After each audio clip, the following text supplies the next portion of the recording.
Σας καλησπερίζουμε σε αυτή την όμορφη βραδιά. Είναι η πρώτη που κάνουμε μετά το συμπόσιο της Νέουσας και είναι ένα πάρα πολύ καλό διαχρονικό θέμα. Αν έχετε διαβάσει όλη την πρόσκληση, πρόκειται για τον ορίζοντα της ιστορίας στην εποχή της νεωτερικότητας, απαρχές και πρωταγωνιστές. Είναι σαφές, δεν υπάρχει αοριστία.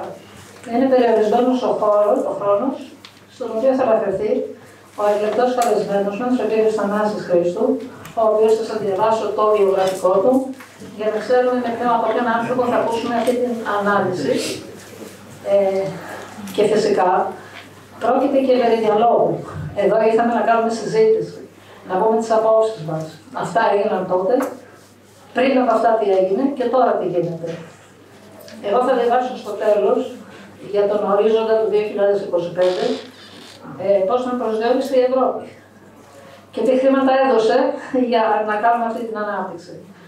Τώρα θα σας πω λίγα πράγματα για τον κύριο Χρήστου, που τι να πρωτοπεί κανείς, μόνο τα βιβλία του πρέπει να φέρουν τον υπολογιστή και να διαβάζουμε μέχρι αύριο, που έχει εκδώσει ο κύριος Χρήστου.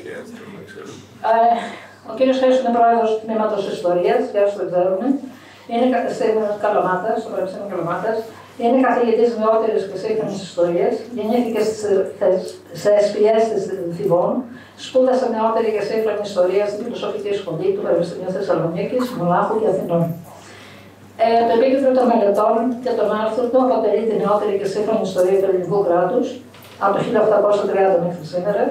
Και για να μην σας κουράζω, έχει γράψει πάρα πολλά συγγράμματα, βιβλία, άρθρα κτλ. Δημοσιεύσεις.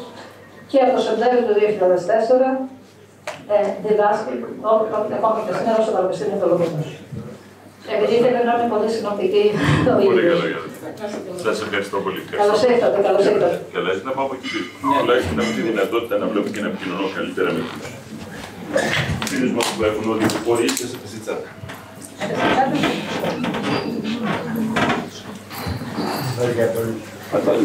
Ναι. Σας καλησπερίζω. Χαίρομαι ιδιαίτερα που βρίσκομαι στη φιλόξενη εδώ αγκαλιά της όμορφης αίθουσας του ΡΕΞ. Με τους περισσότερους από εσάς γνωριζόμαστε, άλλωστε μου έχει δοθεί η ευκαιρία αυτά τα τελευταία 21-22 χρόνια να επικοινωνήσω. Μου έχει δοθεί η ευκαιρία και τιμώ, θέλω να πιστεύω, και το βήμα στο οποίο βρίσκομαι, αλλά κυρίως στην πόλη. Μιας και τα τελευταία 21 χρόνια μου δόθηκε η ευκαιρία να υπηρετήσω ακριβώς την Κλειό, να υπηρετήσω τη μούσα της ιστορίας στην Κλειό. Και χαίρομαι ιδιαίτερα που βλέπω ανάμεσά σας πρόσωπα γνωστά, βλέπω και τους φοιτητές μας και μάλιστα και τους πρωτοετής φοιτητές μας. Θα ήθελα να ευχαριστήσω εκ μέσης καρδίας την Φιλοσοφική Κίνηση Καλαμάτας, τον κύριο Βεργινάδη, τον κύριο Αργυρόπουλο, τον κύριο Σταυριανόπουλο, δεν ξέρω και αν ο Θόδωρος Σταυριανόπουλος ανήκει στην κίνηση, που ήρθαν με πολύ ευγενικό και έτσι ουσιαστικό τρόπο να με προσκαλέσουν και χαίρομαι ιδιαίτερα που επικοινωνώ, μιας και η διαδρομή της Φιλοσοφικής Κίνησης Καλαμάτας είναι ουσιαστική και έχει προσφέρει πάρα πολλά σε ένα ακροατήριο που βεβαίως έχει διαφορετικές αφετηρίες, αλλά οπωσδήποτε μια κοινή στόχευση, την έρευνα, την διελεύκανση της αλήθειας σε διαφορετικά γνωστικά πεδία. Βεβαίως, όπως αντιλαμβάνεστε, το σημερινό θέμα ορίζοντας της ιστορίας στην εποχή της νεωτερικότητας, αφετηρίες και πρωταγωνιστές, οπωσδήποτε ένα θέμα που θα προσπαθήσω να το δω μέσα ακριβώς από τον ορίζοντα της ιστορίας, μέσα ακριβώς από τα βιώματά μου, μέσα ακριβώς από τα βήματα, μέσα ακριβώς από τα συγγράμματά μου, μέσα ακριβώς από τον κόσμο μου, και αυτό ακριβώς έχει αξία, διότι η θεωρία της ετερογωνίας των στόχων είναι αυτή η οποία δίνει δυνατότητα στον άνθρωπο να προσεγγίσει την αλήθεια μέσα από διαφορετικές αφετηρίες. Η νεωτερικότητα, κυρίες και κύριοι, πρέπει να σας πω ότι έχει πάρα πολλές εκφάνσεις και είναι ένας όρος ο οποίος ουσιαστικά είναι απότοκος της αναγέννησης, μιας και με την αναγέννηση ο άνθρωπος ήθελε ουσιαστικά να πραγματοθεί και κυρίως να δώσει τη δυνατότητα να εκφραστεί το καινούριο. Ουσιαστικά η νεωτερικότητα είναι ο όρος ο οποίος προσδιορίζει ακριβώς το μέλλον, και όταν μια κοινωνία βρίσκεται ακριβώς στην κορύφωσή της, θέλει να ψάξει την αυτοαναφορά της, θέλει να ψάξει τα κριτήρια εκείνα τα οποία της έδωσαν τη δυνατότητα να φτάσει σε αυτό το πεδίο της ορίμανσης και πολύ περισσότερο στο πεδίο της πραγμάτωσης, και ουσιαστικά βλέπουμε την νεωτερικότητα να βγαίνει ακριβώς στον ορίζοντα των ιδεών, στον ορίζοντα της πνευματικής ζωής του ανθρώπινου πολιτισμού, από τη στιγμή που ο άνθρωπος έτσι πραγματώθηκε και βγήκε προς τα έξω στην αναγέννηση. Η αναγέννηση οπωσδήποτε δεν θα μπορούσε να πάρει άλλη φορά πέραν από αυτή τη φορά, την οποία προδιέγραψε ουσιαστικά από το μέλλον του παρελθόντος της ο ευρωπαϊκός διαφωτισμός. Και φυσικά ο ευρωπαϊκός διαφωτισμός είναι το σωτήριο εκείνο ρεύμα που έδωσε τη δυνατότητα τον άνθρωπο να φύγει από τον ουρανό και να κατέβει στη γη, να πατήσει λοιπόν στη γη με τα πόδια του και επίσης αυτή η δυνατότητα, αυτή η δυναμική του πνεύματος να δημιουργήσει τις προϋποθέσεις εδώ στον ορίζοντα της δικής μας ελληνικής Ανατολής, της καθημάς Ανατολής, να δημιουργήσει τους ανθρώπους, να φέρει προς τα έξω αυτές τις αξίες τις αρχαιοελληνικές, που ουσιαστικά οι αρχαιοελληνικές αξίες δημιούργησαν τις προϋποθέσεις να καταβγάσει τον κόσμο ουσιαστικά η αναγέννηση και οπωσδήποτε η αναγέννηση στη συνέχεια με την εσωτερικότητά της να δημιουργήσει τις προϋποθέσεις να έρθει στο παγκόσμιο πολιτισμικό γίγνεσθε και στην αυτήν ακριβώς τη δυναμική ο ευρωπαϊκός διαφωτισμός. Στον χώρο της καθημάς Ανατολής πρέπει να σας πω, επηρεάστηκε ο ελληνικός κόσμος, το καταπεπτωτικό γένος των Ελλήνων, όπως έλεγε ο Ρήγας Βελεστηλής Φεραίος, επηρεάστηκε καταλυτικά από το καινούριο πνεύμα και ευτυχώς για τους Έλληνες στην εποχή εκείνη, για τον τουρκοπατημένο ελληνισμό, δεν επηρέασε καθόλου την υψηλή πύλη. Και τούτο διότι η υψηλή πύλη θεώρησε πως δεν μπορεί να αποδεχθεί απολύτως τίποτα πέραν από αυτό που λένε τα ιερά της βιβλία. Ο ιερός της κόσμος, η ιεροπρέπειά της, η αυτάρκειά της, η λιτότητά της, με αποτέλεσμα αυτός ο ελληνισμός να παίξει πρωταγωνιστικό ρόλο, διότι πρέπει να σας πω ότι σε σημαντικό βαθμό όλων των εκτελεστικών πραχείων άσκησης της εξωτερικής πολιτικής της Οθωμανικής επικράτειας τον είχαν οι φαναριώτες στα χέρια τους. Οι φαναριώτες οι οποίοι πρέπει να σας πω δεν έμειναν μόνο σε αυτή την γραφειοκρατική αντίληψη περί της άσκησης της εξωτερικής πολιτικής, αλλά ήταν και οι λόγοι, ήταν οι άνθρωποι οι οποίοι είχαν επηρεαστεί από το γαλλικό πνεύμα, όπως αυτό είχε τραφεί ουσιαστικά με τη σειρά του από τη βιομηχανική επανάσταση της θαλασσοκράτηρας τότε Μεγάλης Βρετανίας, με αποτέλεσμα ουσιαστικά αυτός ο κόσμος, αυτός ο Έλληνας κόσμος να δημιουργήσει τις προϋποθέσεις να περάσουμε από κάποια στάδια όπως ήταν το στάδιο της πεφωτισμένης δεσποτείας που είναι οικείο εδώ στον χώρο της δικής μας καθημάς Ανατολής, όπως είναι το στάδιο της ανακαίνησης και όπως είναι το στάδιο της εθνικής παλικενεσίας. Όλες αυτές πρέπει να σας πω τις επιμέρους φάσεις αυτός ο ελληνισμός τον αξιοποίησε. Τις αξιοποίησε διότι δόθηκε η δυνατότητα σε αυτούς τους ραγιάδες σιγά σιγά από το στίγμα του υπηκόου να γίνουν πολίτες. Και βέβαια προς την κατεύθυνση αυτή καταλυτικό ρόλο έπαιξε η τότε Γαλλική Επανάσταση, η πρώτη μεγάλη επανάσταση του ανθρώπινου πολιτισμού που έγινε στο όνομα μιας ιδέας και όχι στο όνομα ενός έθνους, έγινε στο όνομα της ιδέας της ελευθερίας, με αποτέλεσμα ο ελληνισμός και μάλιστα ένας από τους σημαντικούς διδασκάλους του γένους, του καταπεπτωτικού γένους, ο Αδαμάντιος Κοραής, ένα χρόνο νωρίτερα, το 1788, έχει βρεθεί σε αυτή την πόλη, εφόσον έχει ξεκινήσει, πρέπει να σας πω, από τη Χίο, τη Σμήνη, έχει φτάσει στο Άμστερνταμ, έχει κατέβει στο Μον Πελέ να σπουδάσει ιατρική. Δεν τον καλύπτει αυτή η πορεία και αισθάνεται ότι πρέπει να πάει στην πόλη των Φώτων και πράγματι το 1788 μετακομίζει, με αποτέλεσμα αυτός ο άνθρωπος να εισπράξει την άβρα των ανατροπών. Την άβρα των ανθρώπων που ουσιαστικά αναζητούσαν την αλήθεια μέσα από έναν αμήχανο και άγαρμπο τρόπο, για τον απλούστατο λόγο διότι το καινούριο το οποίο ερχόταν δεν τους ήταν οικείο, ήταν άγνωστο, τους δημιουργούσε μια ανασφάλεια, μια μηχανία, γι' αυτό ακριβώς το λόγο έχουμε το διευθυντήριο, γι' αυτό το λόγο έχουμε ακριβώς και την εποχή της τρομοκρατίας. Αλλά ουσιαστικά μέσα από τη βία, που η βία ουσιαστικά είναι η μέα της ιστορίας, γεννιέται το καινούριο.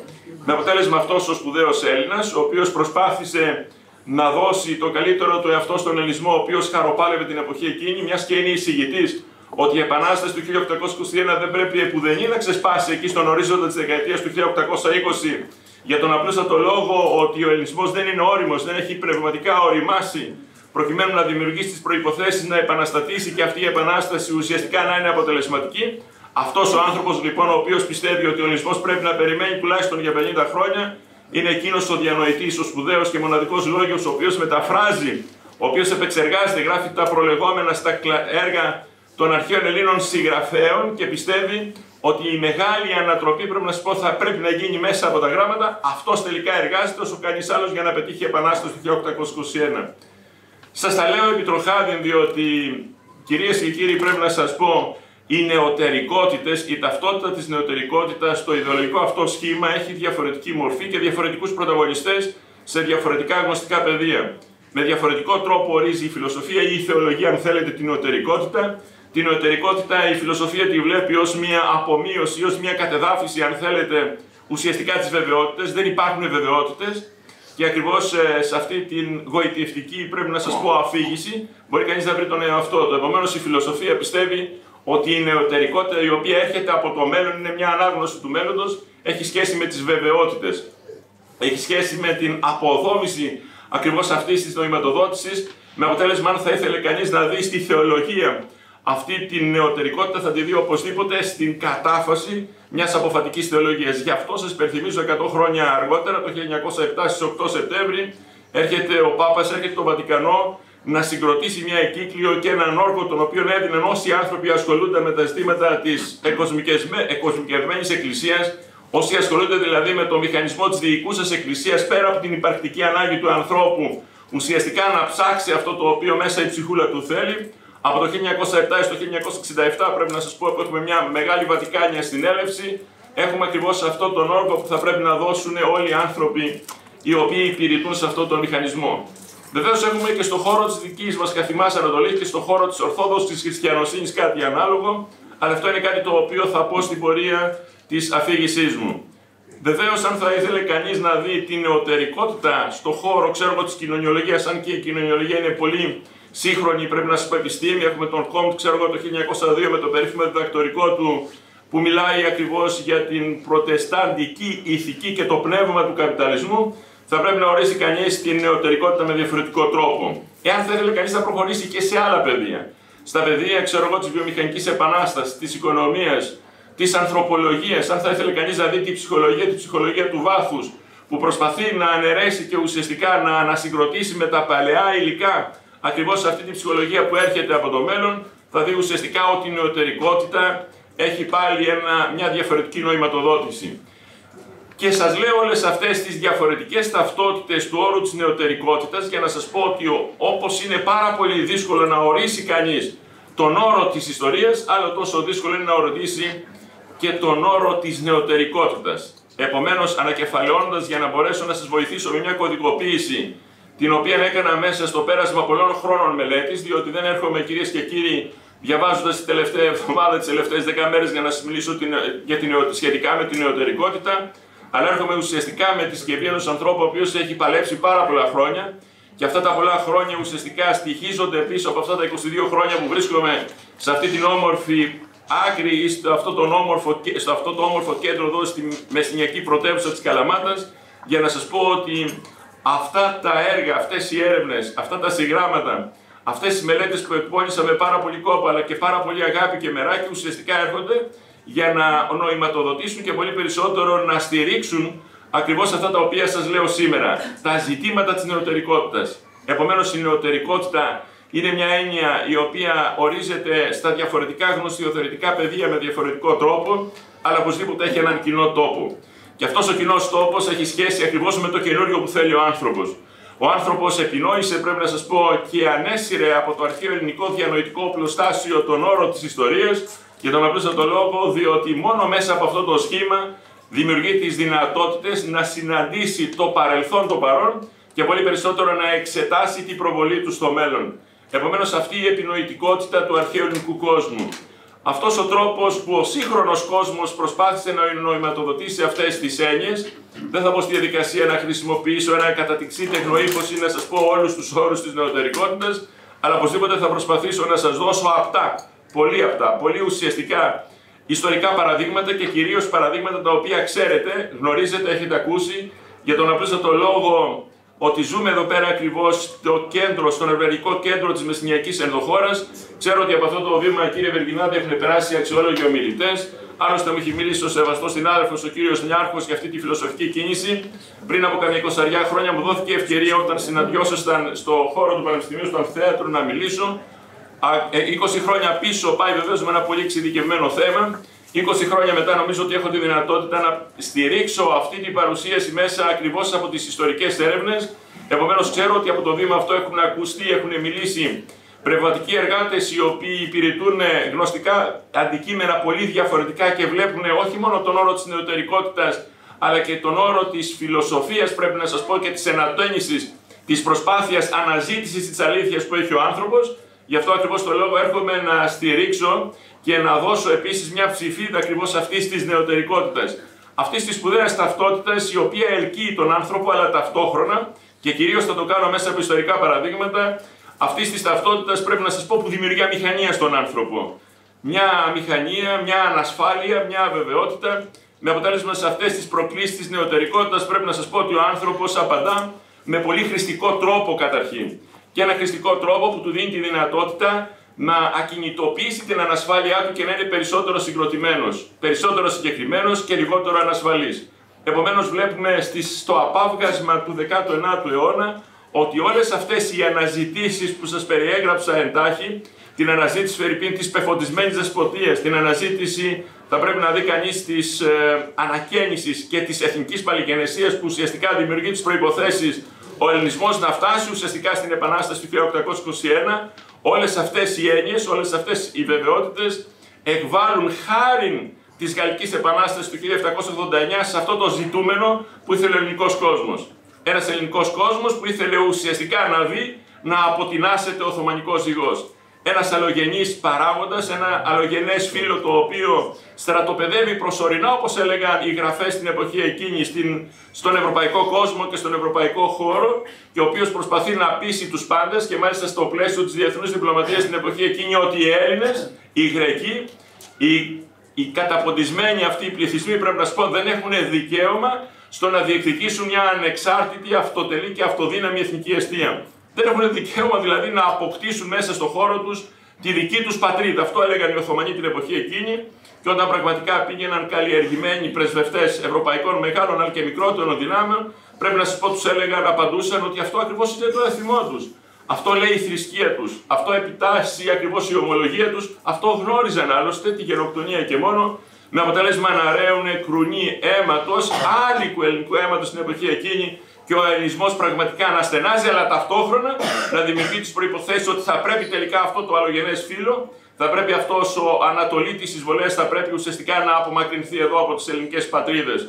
Και θα πρέπει, κυρίες και κύριοι, επίσης να δοθεί δυνατότητα στους ανθρώπους στην εποχή εκείνη να αποκτήσουν μια δυναμική. Και αυτή τη δυναμική, η οποία συμπυκνώνεται σε έναν μηχανισμό άσκησης ουσιαστικά επαναστατικής δράσης, αυτός βγαίνει μέσα από τη φιλική εταιρεία. Και ποια είναι η νεωτερικότητα τώρα της φιλικής εταιρείας? Η νεωτερικότητα, κάτι το οποίο βεβαίως πέρασε αυρόχισπος τώρα στο ιουβιλέο των 200 χρόνων για την Επανάσταση του 1821, η μεγάλη συμβολή ακριβώς της φιλικής εταιρείας είναι ότι έκανε μια αναστροφή σε όλο τον κόσμο την εποχή εκείνη. Έχουμε, κυρίες και κύριοι, πρέπει να σας πω, από το 1453 στο 1821, 11 μεγάλα επαναστατικά κινήματα. Το 11ο, το συγκλονιστικό, το οποίο εξανδραπώδησε ακριβώς αυτούς τους δυστυχείς Πελοποννησίους Γρεκούς, ήταν οπωσδήποτε τα ορολοφικά. Από τα ορολοφικά και εντεύθεν που πέρασε μια 50ετία, πρέπει να σας πω, μέσα σε αυτόν τον ζωτικό χρονικό ορίζοντα, οι φιλικοί είπαν το εξής.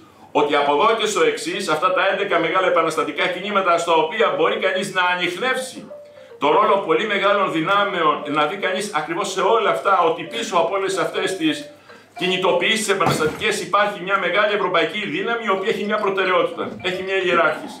Και αυτή η προτεραιότητα και η ιεράρχηση έχει σχέση με το ότι η δύναμη που υποκινούσε τους Γρεκούς, τους δυστυχείς Πελοποννησίους Γρεκούς, ενδιαφερόταν ουσιαστικά να γίνει η ισχυρότερη θαλασσοκράτηρα δύναμη εδώ στον ορίζοντα της νοτιοανατολικής λεκάνης της Μεσογείου. Αυτό λοιπόν το σκεπτικό ήρθε και το ανέτρεψε η φιλική εταιρεία. Και τι είπε?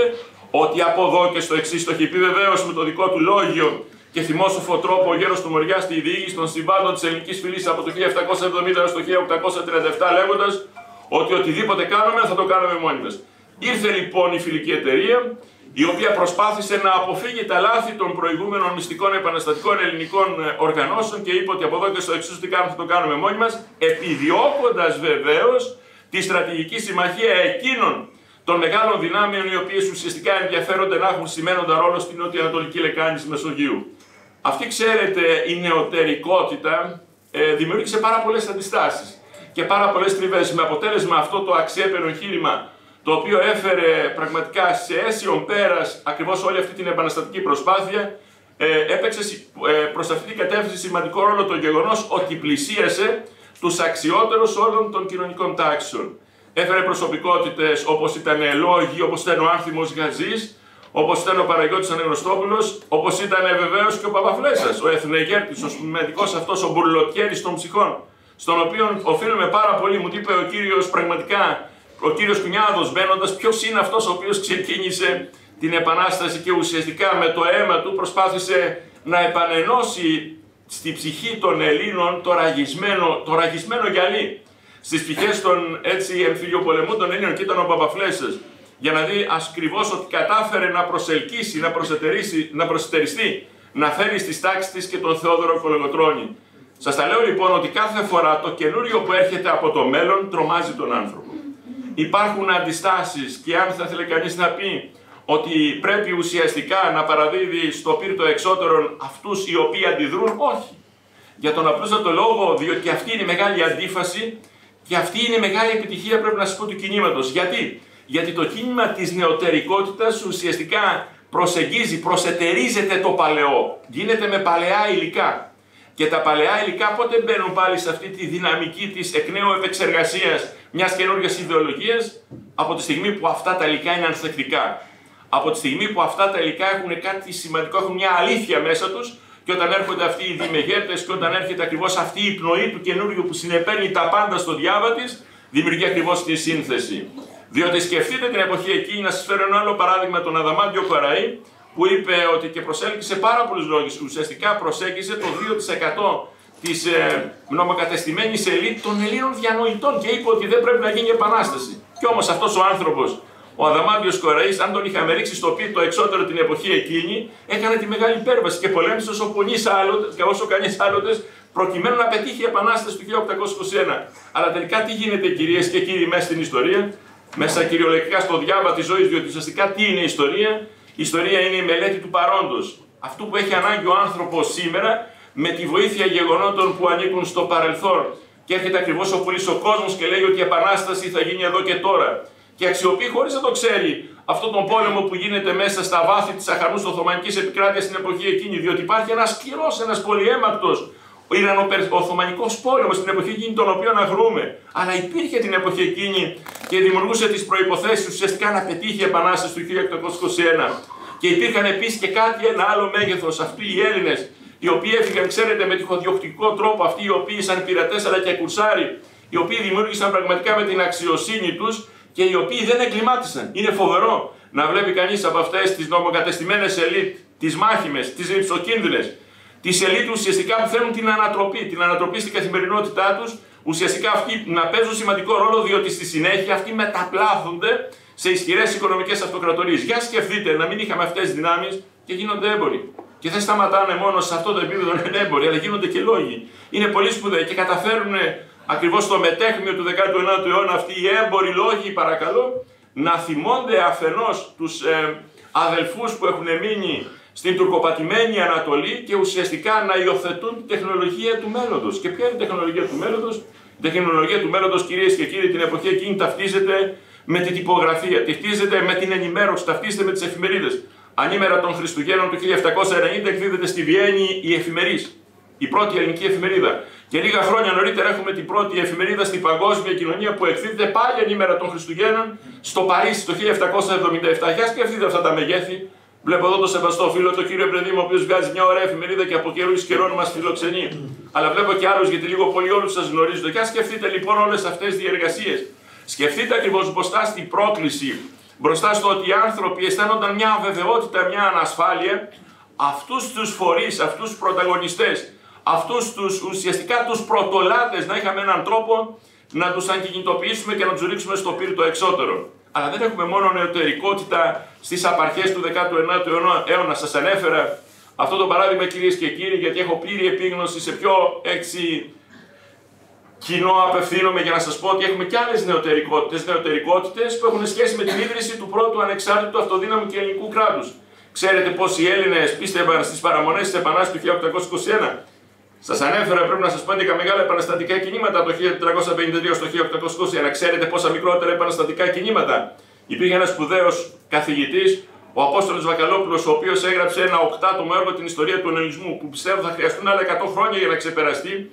Αυτός ο άνθρωπος έχει στοιχειοθετήσει αυτές τις 11 μεγάλες επαναστάσεις, αυτές τις 126 μικρότερες επαναστατικές κινητοποιήσεις και 1069 επαναστατικά επεισόδια σε αυτό το 8άτομο και συγκλονιστικό έργο που τον καθιέρωσε ουσιαστικά στη συνείδηση των Ελλήνων κατά τη διάρκεια του 20ου αιώνα, για να δείτε ότι ακριβώς το 1821 οι Έλληνες πιστεύουν ότι όσον ούπο θα δημιουργήσουν μια ανεξάρτητη εθνική αιστεία. Και υπάρχουν, κυρίες και κύριοι, 9 χρόνια αργότερα που ρέουν κρουνοί άλικου ελληνικού αίματος, που υπάρχουν πάρα πολύ λίγοι Έλληνες οι οποίοι πιστεύουν ότι θα δημιουργηθεί ένα ανεξάρτητο κράτος. Διότι οι μεγάλες, πρέπει να σας πω, διπλωματικές πράξεις αρχής γενομένης από την υπογραφή του πρωτοκόλλου της Πετρούπολης 4 Απριλίου 1826, 6 μέρες πριν γίνει η ηρωική έξοδος στη Μεσολογγή, την οποία θα τιμήσουμε του χρόνου τα 200 χρόνια, ουσιαστικά συμμαχεί αυτή η δύναμη, η Άρκτος του Βορρά μαζί με τη θαλασσοκράτηρα Μεγάλη Βρετανία, προκειμένου αυτές οι δύο δυνάμεις να πούνε και στις δυνάμεις της Ιεράς Συμμαχίας, και εκεί δημιουργείται το πρώτο ρήγμα, ότι θα πρέπει να συμμετάσχουν αποκλειστικά και μόνο για να σταματήσει αυτή η αντιπαράθεση ανάμεσα στην Οθωμανική Αυτοκρατορία και στους άτακτους Έλληνες, προκειμένου να αποκατασταθεί η διεξαγωγή του εμπορίου τους. Αυτό τους ενδιέφερε. Και αυτό προσπαθούσαν και οι Έλληνες με τη σύναψη των δανείων. Τα δάνεια είναι μια κακή υπόθεση, αλλά την εποχή εκείνη λειτουργήσαν ως ένα μεθοδολογικό εργαλείο για να πετύχει η Ελληνική Επανάσταση. Και ένα χρόνο αργότερα, για να έχουμε πραγματικότητα το ρήγμα μέσα στον κορμό, μέσα στα άδυτα των αδύτων της Ιεράς Συμμαχίας, συνομολογείται η περίφημη συνθήκη του Λονδίνου της 24ης Ιουνίου 6 Ιουλίου του 1827, την οποία υπογράφουν 3 δυνάμεις, Αγγλία, Γαλλία και Ρωσία, με αποτέλεσμα στο μυστικό πρωτόκολλο να λένε ότι θα λάβουν και στρατιωτικά μέτρα εάν οι Έλληνες, οι ατακτούντες Έλληνες, δεν σταματήσουν τις εχθροπραξίες και αν δεν σεβαστεί ακριβώς την ίδια συμμαχία, την ίδια ακριβώς προτεραιότητα και Οθωμανική Αυτοκρατορία. Με απότερο στόχο να δημιουργηθεί, εφόσον δημιουργηθούν οι προϋποθέσεις, να παρέμβει και στρατιωτικά η συμμαχία των συμμάχων, να παρέμβει ο Ενωμένος Συμμαχικός Στόλος, ένα γεγονός το οποίο θα τιμήσουμε σε λίγες μέρες στις 8-20 Οκτωβρίου του 1827 στο Ραβαρίνο, αυτοί να παρέμβουν πραγματικά στρατιωτικά. Αυτές οι μεγάλες συμμαχίες, αυτές οι μεγάλες, πρέπει να πω, συνθήκες μιλούσαν για τη δημιουργία μιας ημιαυτόνομης ελληνικής ηγεμονίας, η οποία θα είναι φόρο υποτελής, πρέπει να σας πω, στην υψηλή πύλη. Και έρχεται μετά ο πολύς και σπουδαίος μοναδικός κυβερνήτης, ο μελαγχολικός και ο ξύνους αυτός Έλληνας που αναδεικνύεται μια φορά στα 1000 χρόνια μιας Καποδίστριας, για να δημιουργήσει τις προϋποθέσεις λίγο πριν ακριβώς την αυγή του 1830 να υπογραφούν τα 3 πρωτόκολλα της ανεξαρτησίας στις 22 Ιανουαρίου 3 Φεβρουαρίου του 1830, τα οποία κάνει η πράξη, πρέπει να σας πω, το μεγάλο όραμα του ελληνισμού να δημιουργηθεί ένα ανεξάρτητο κράτος αυτοτελές. Μα κάποιοι θα σκεφτούν στο πίσω μέρος του μυαλού τους είναι προτεκτοράτο. Είναι προτεκτοράτο, αναμφίβολα. Αν είναι το πρώτο κράτος, το οποίο φιλοξενεί, πρέπει να σας πω, μέσα στην αγκάλη του 750.000 ψυχές, ελληνικές ψυχές, και έχει μέσα στην επικράτειά του 47.500 τετραγωνικά χιλιόμετρα, τη στιγμή που σε ένα σύνολο πληθυσμού της Οθωμανικής Επικράτειας έχουμε 25,5 εκατομμύρια υπηκόους, εκ των οποίων οι 6 εκατομμύρια 200.000 είναι Έλληνες. Δηλαδή εντός των ορίων της Οθωμανικής Αυτοκρατορίας έχουμε 7 Ελλάδες, και εντός των ορίων, κυρίες και κύριοι και αγαπητοί μου συμπατριώτες της Ευρωπαϊκής Διασποράς, έχουμε 1,5 εκατομμύριο Έλληνες, 2 Ελλάδες. Και αυτοί οι Έλληνες παλεύουν. Και σας περιγράφω, ξέρετε, αυτά τα μεγέθη για να σας πάω στην τρίτη φάση της ιστορικής νεωτερικότητας, για να σας πω ότι αυτοί οι Έλληνες πραγματικά παραπατούσαν, δεν μπορούσαν να επεξεργαστούν ακριβώς αυτή τη νέα κατάκτηση. Βλέπω και τον σεβαστό φίλο εδώ πέρα, τον κύριο Ρεμπαγίτη, που χαίρομαι ιδιαίτερος, μα με ιδιαίτερη προσοχή, αλλά ξέρει ότι τον αγαπώ ιδιαίτερος. Δεν κουράζεται ποτέ. Ευχαριστώ κυρία Ρεμπαγίτη. Πάμε, κυρίες και κύριοι, για να σας πω την επόμενη φάση της νεωτερικότητας. Δεν μπορούσαν οι Έλληνες να χωνέψουν όλη αυτή την καθημερινότητα, με αποτέλεσμα ουσιαστικά να πηγαίνουμε στη μοιραία δολοφονία του πρώτου Έλληνα κυβερνήτη, του Ιωάννη Καποδίστρια, για τον απλούστατο λόγο διότι η ελληνική καθημερινότητα ουσιαστικά είχε μείνει, όπως λένε μέσα στις αναλύσεις τους οι πρέσβεις των μεγάλων δυνάμεων, ουσιαστικά είναι σε έναν βηματισμό του 13ου αιώνα. Ο Καποδίστριας εκπέμπει σε μια άλλη συχνότητα, μιλά για το σύγχρονο κράτος μιας πεφωτισμένης μοναρχίας, που θα έχει Έλληνα, και σιγά σιγά, επειδή το μικρό παιδί δεν μπορεί, έχοντας ένα ξηράφι στο χέρι του, να το διαχειριστεί, έτσι οι Έλληνες δεν μπορούν να διαχειριστούν και τη μοναρχία και κυρίως δεν μπορούν να διαχειριστούν το Σύνταγμα, για το οποίο φωνάζουν. Και έρχεται ακριβώς το 1843, διότι είναι μια δρασκελιά χρόνος.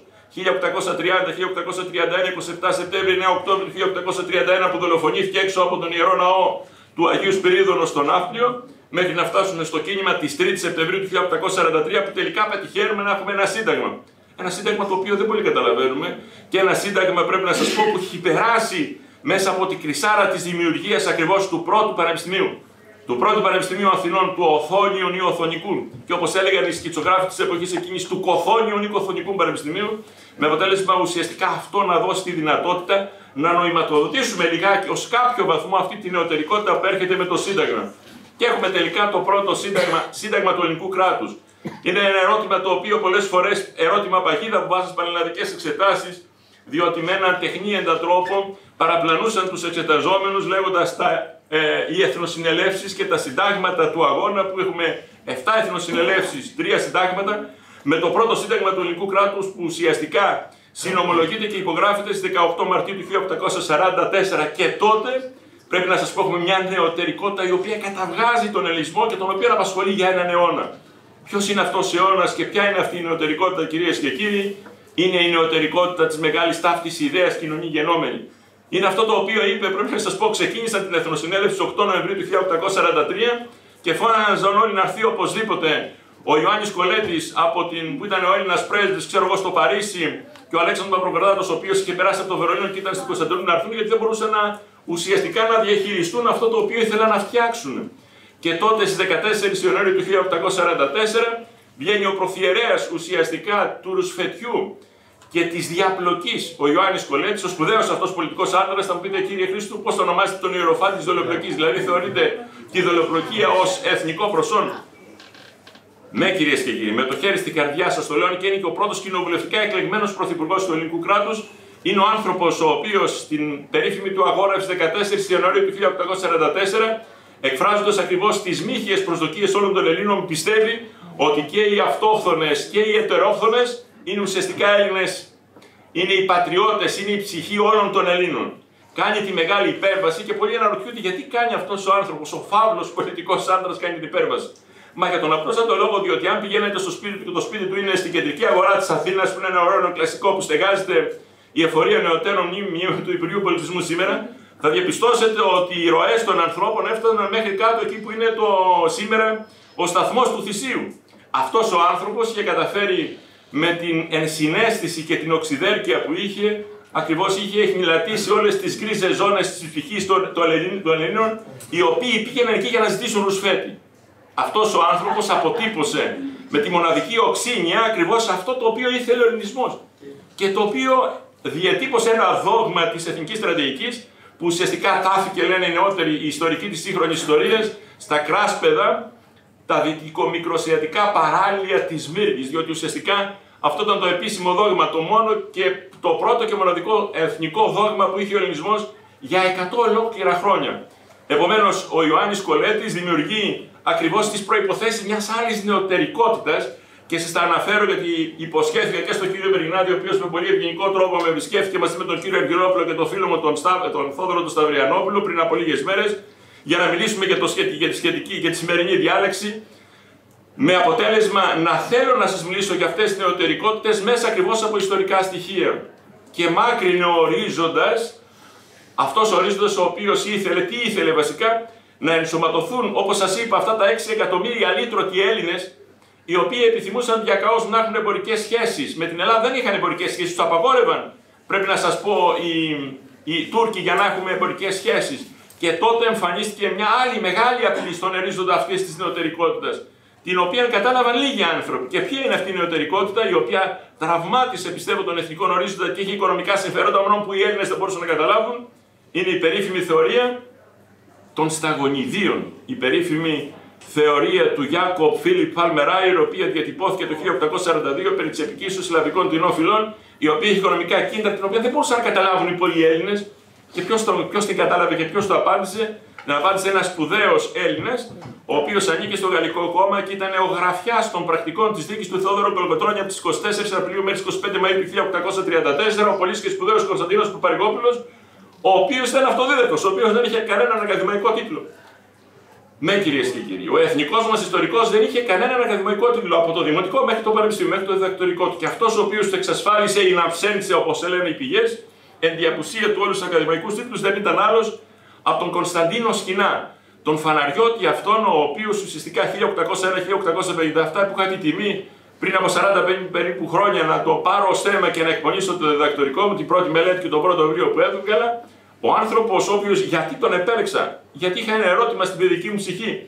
Υπάρχει δυνατότητα, υπάρχει ένας Έλληνας ο οποίος μπορεί να καθίσει στο σκαμνί τον γέρο του Μοριά, τον Θεόδωρο Κολοκοτρώνη, έλεγα από μικρό παιδί.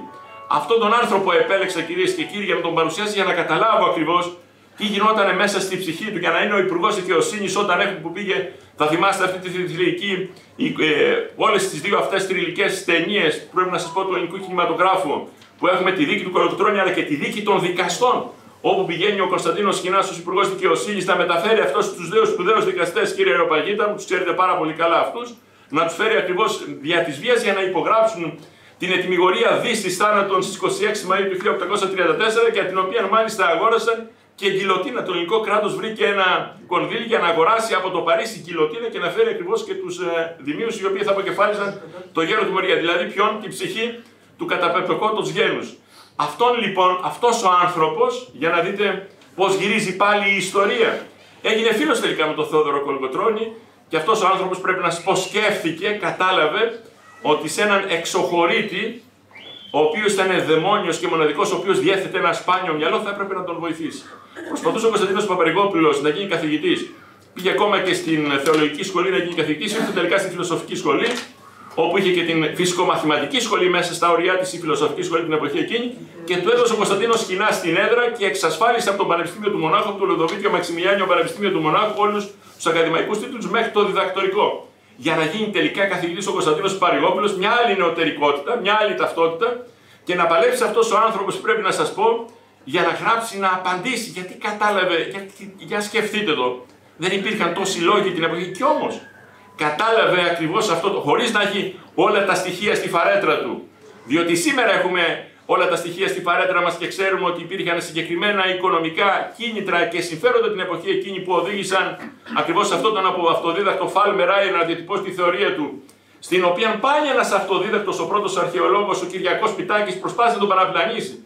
Δηλαδή ένας αυτοδίδακτος στηρίχθηκε από έναν άλλον αυτοδίδακτο. Είναι ο πρώτος επιτιμή αρχαιολόγος της Ελλάδος μαζί με τον Λούντβιχ Ρος, ο οποίος κατάλαβε ότι κάτι δεν πάει καλά με το Φάλμεράι, έγραψε το βιβλίο Φάλμεράι, το απάντησε ο Κωνσταντίνος Παπαρηγόπουλος και πάλι με έναν δαιμόνιο εξωχωρίτη, τον Επτανήσιο, τον Σπυρίδωνα Ζαβέλιο, ο οποίος κατάφερε να φτιάξει την πρώτη ελληνική, πρέπει να σας πω, συλλογή δημοτικών τραγουδιών. Η πρώτη είναι του Χάξτχάουζεν, πρέπει να σας πω, με αποτέλεσμα να απαντήσουν, είπε και ακριβώς Σύγκλιδες και άλλοι οι οποίοι είχαν γονιμοποιήσει το ελληνικό γένος, υπήρχαν και στην αρχαιότητα. Και αυτοί οι οποίοι ομνίουν σήμερα, το αίμα δεν μιλάει ο Κωνσταντίνος Παπαρηγόπουλος, λέει, το αίμα πραγματικά δεν μιλάει. Μιλάει όμως η παιδεία. Μιλάνε οι αξίες ψυχής. Μιλάει η εσωτερική φωνή. Μιλάει ο ελληνισμός, ο τρόπος και χρόνος, ως τρόπος βίου και ως χρόνος ακριβώς πολιτισμού. Με αποτέλεσμα αυτοί οι Έλληνες, πρέπει να σας πω, αντιμετώπισαν ακριβώς αυτές τις προκλήσεις στην εποχή εκείνη. Με αποτέλεσμα, κυρίες και κύριοι, πρέπει να σας πω, έχουμε αυτές τις νεωτερικότητες, τις οποίες για να μπορέσουμε να καταλάβουμε και να μην παρασυρθούμε, χρειαζόμαστε πάρα πολλά στοιχεία. Και όμως τις κατάλαβαν.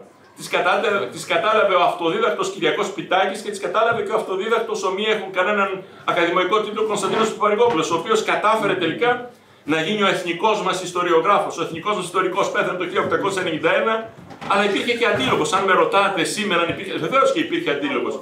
Κοιτάξτε ακριβώς ποια αντιρρητικά έργα, ποια αντιρρητικά άρθρα υπήρχαν την εποχή εκείνη. Και για να προχωρήσω και για να μην σας κουράζω, για να ολοκληρώσω ακριβώς αυτήν, διότι έχουμε πάρα πολλές εικόνες, πάρα πολλές εσωτερικότητες, να φτάσουμε στη μεγάλη πτώχευση της 1ης 13ης Δεκεμβρίου του 1893, όπου είπε τελικά ο Χαρίλαος Λυκούς μέσα στη Βουλή, το δυστυχώς επτοχεύσαμε. Τη δυστυχώς επτοχεύσαμε, σας ευχαριστώ. Και βέβαια πρέπει να σας πω, έχουμε τις μεγάλες πτωχεύσεις, οι οποίες ουσιαστικά είναι η πρώτη μεγάλη, είναι κατά τη διάρκεια του αγώνα. Διότι έχουμε, κυρίες και κύριοι, το πρώτο δάνειο ύψους 8.000 χρυσών βρετανικών λιρών, από τους οποίους 800.000 έρχεται το 59%. Κρατούν ευθύς εξ αρχής, πρέπει να σας πω, τους στόχους. Και μετά η Ελλάδα δεν μπόρεσε να τους δώσει. Μετά το 1865 έγινε μια προσπάθεια. Τι είναι οι πτωχεύσεις, τι είναι οι χωροκοπίες. Έχουν σχέση, κυρίες και κύριοι, με αυτή την νεωτερικότητα, η οποία τελικά, πρέπει να σας πω, έχει και τις πολύ θετικές σελίδες. Δηλαδή, έχουμε το 1893 την πτώχευση, έχουμε την αναβίωση ακριβώς της Ολυμπιάδας, των Ολυμπιακών Αγώνων, ύστερα από τόσους αιώνες σιωπής, από τα χρόνια του Θεοδοσίου, με αποτέλεσμα να έχουμε τον ατυχέλληνο τουρκικό πόλεμο για ένα μήνα το 1897 και ένα χρόνο αργότερα να έχουμε την επιβολή του Διεθνούς Οικονομικού Ελέγχου, του πρώτου Διεθνούς Οικονομικού Ελέγχου, ο οποίος απέδειξε μέσα στα 4-5 χρόνια, τι απέδειξε. Απέδειξε ότι η Ελλάδα μέσα ακριβώς από τα 6 τελωνία που διέθετε την εποχή εκείνη με αυτούς τους συγκεκριμένους φόρους, από το χάρτη, από τα σπιρτόξυλα και από άλλα που αυτή τη στιγμή δεν είμαι σε θέση να μεταφέρω, με αποτέλεσμα κατάλαβαν όλοι ότι το ελληνικό κράτος είχε τη δυνατότητα μιας και υπήρχε αυτός ο φορεισπρακτικός μηχανισμός, υπήρχε δυνατότητες, κυρίες και κύριοι, να σας πω, να αποπληρωθεί όλο το δάνειο και να αρχίσει από το 1901 να υπάρχει και περίσσευμα. Ένα περίσσευμα, πρέπει να σας πω, που δημιούργησε τις προϋποθέσεις ύστερα από 10 χρόνια το ελληνικό κράτος να έχει για πρώτη φορά πλεονασματικό προϋπολογισμό. Ξέρετε πότε έχει πλεονασματικό για πρώτη φορά το ελληνικό κράτος? Το 1911. Και το έχουμε διότι έχουμε αυτόν τον διεθνή οικονομικό έλεγχο. Άρα αποδείχθηκε ότι μόνο με τον έλεγχο αυτών των 6 τελωνίων η Ελλάδα έχει τη δυνατότητα και να αποπληρώσει το εθνικό χρέος, όλα αυτά τα. Πρέπει να σας πω που η αποπληρωμή όλων των δανείων από την Επανάσταση μέχρι και αργότερα έγινε το 1978 με υπουργό συντονισμού τον Κωνσταντίνο Μητσοτάκη, τον πατέρα του σημερινού πρωθυπουργού. Και επίσης πρέπει να σας πω κάτι το οποίο δεν είναι ευρέως γνωστό, αλλά αρχίζει τα τελευταία πενταετία, εφταετία, αρχίζει να γίνεται θέμα πολλών ιστορικών ερευνών. Αποδείχθηκε από έναν σπουδαίο άνθρωπο, όσοι έχετε ζήσει στην Αθήνα, ξέρετε την οδό Μιχαλακοπούλου, είναι κεντρική λεωφόρος, κύριε Ορπαγέτα, που ξέρετε, και στεγάζει και μεγάλα ξενοδοχεία. Αυτός ο Ανδρέας Μιχαλακόπουλος, ο οποίος ήταν, πρέπει να σας πω, πρώτος στην τάξη βουλευτής και από τα στελέχη που εκτιμούσε ιδιαίτερα ο Ελευθέριος Βενιζέλος, να πει: παιδιά, δεν πληρώνουμε απλά τις δόσεις, αλλά πληρώνουμε στο διπλάσιο τις δόσεις. Και όλοι είπαν ότι είναι ένας φεδρός, ένας έτσι παρακατιανός βουλευτής, ο οποίος δεν έχει καταλάβει, δεν είναι οικονομολόγος, μιλάει για λογιστικά ζητήματα τα οποία δεν κατέχει. Όλοι τον θεωρούσαν ως παρακατιανό και ως αποσυνάγωγο ποιον τον Ανδρέα Μιχαλακόπουλο. Αλλά επειδή μιλούσε συνέχεια ο Ανδρέας Μιχαλακόπουλος, είναι ο εμπνευστής του Δευτέρου Πανεπιστημίου στην πατρίδα μας, ο Ανδρέας Μιχαλακόπουλος, και γι' αυτό έχει αυτός ο σημαντικός δρόμος που ξεκινάει, πρέπει να σας πω, πίσω από το Χίλτον, πίσω από την Εθνική Πινακοθήκη και φτάνει μέχρι πάνω. Φτάνει ακριβώς στο 401 σχεδόν. Αυτός ο άνθρωπος είπε: παιδιά, μας παίρνουν, μας κλέβουν. Και πώς στήριξε αυτή την άποψη?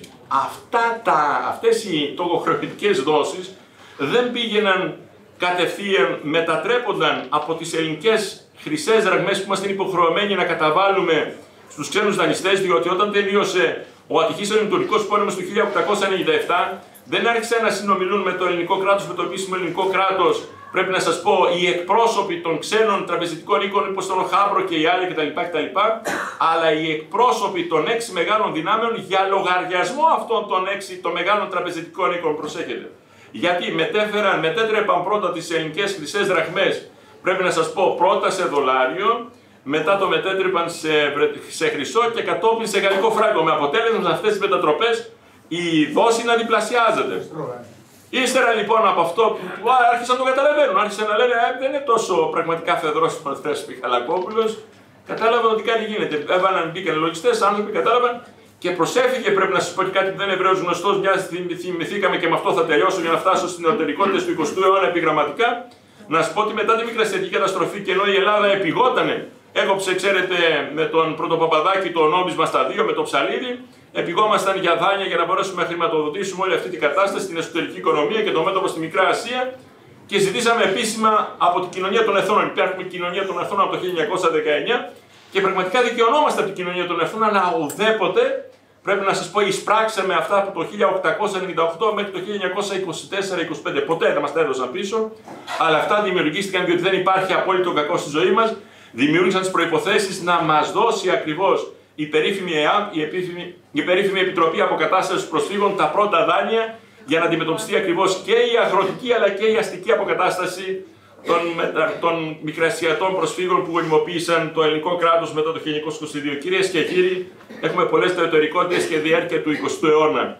Τη νεωτερικότητα με τον εθνικό διχασμό του 1915-17, τη μικρασιατική περιπέτεια και καταστροφή, τη νεωτερικότητα η οποία δημιουργείται ουσιαστικά με τη δεύτερη μεγάλη εμφύλια αντιπαράθεση από τις 10 Οκτωβρίου του 1943 μέχρι 29 Αυγούστου του 1949 και έχουμε τη μεγάλη πρόκληση του μεταπολεμικού κόσμου που η Ελλάδα θέλει να ενταχθεί στο δυτικό κόσμο, θέλει να ενταχθεί στις ΕΚΑΧ, στις Ευρωπαϊκές Κοινότητες Άνθρακα και Χάλιβα και τελικά ο σπουδαίος Καραμανλής στις 9 Ιουλίου του 1961 δημιουργεί τις προϋποθέσεις με την περίφημη πράξη πρόσδεσης της Ελλάδας σε αυτό ακριβώς το μεγάλο συγκρότημα το ευρωπαϊκό, εντάσσει στην Ελλάδα. Βεβαίως έχουμε την ανατροπή της Απριλιανής δικτατορίας και φτάνουμε στο 1974 και στις 29 Μαΐου του 1978 και εν τέλει την 1η Ιανουαρίου του 1981 που η Ελλάδα εντάσσεται ως το 10ο μέλος, ως το 10ο πλήρες και κανονικό μέλος στην ΕΟΚ πλέον και όχι στις ΕΚΑΧ. Πολλές νεωτερικότητες, πολλοί άνθρωποι, πολλοί Έλληνες, άνθρωποι οι οποίοι τρόμαξαν μπροστά στην άβρα που ερχόταν από το μέλλον, αλλά που τελικά το παρελθόν τους οδήγησε.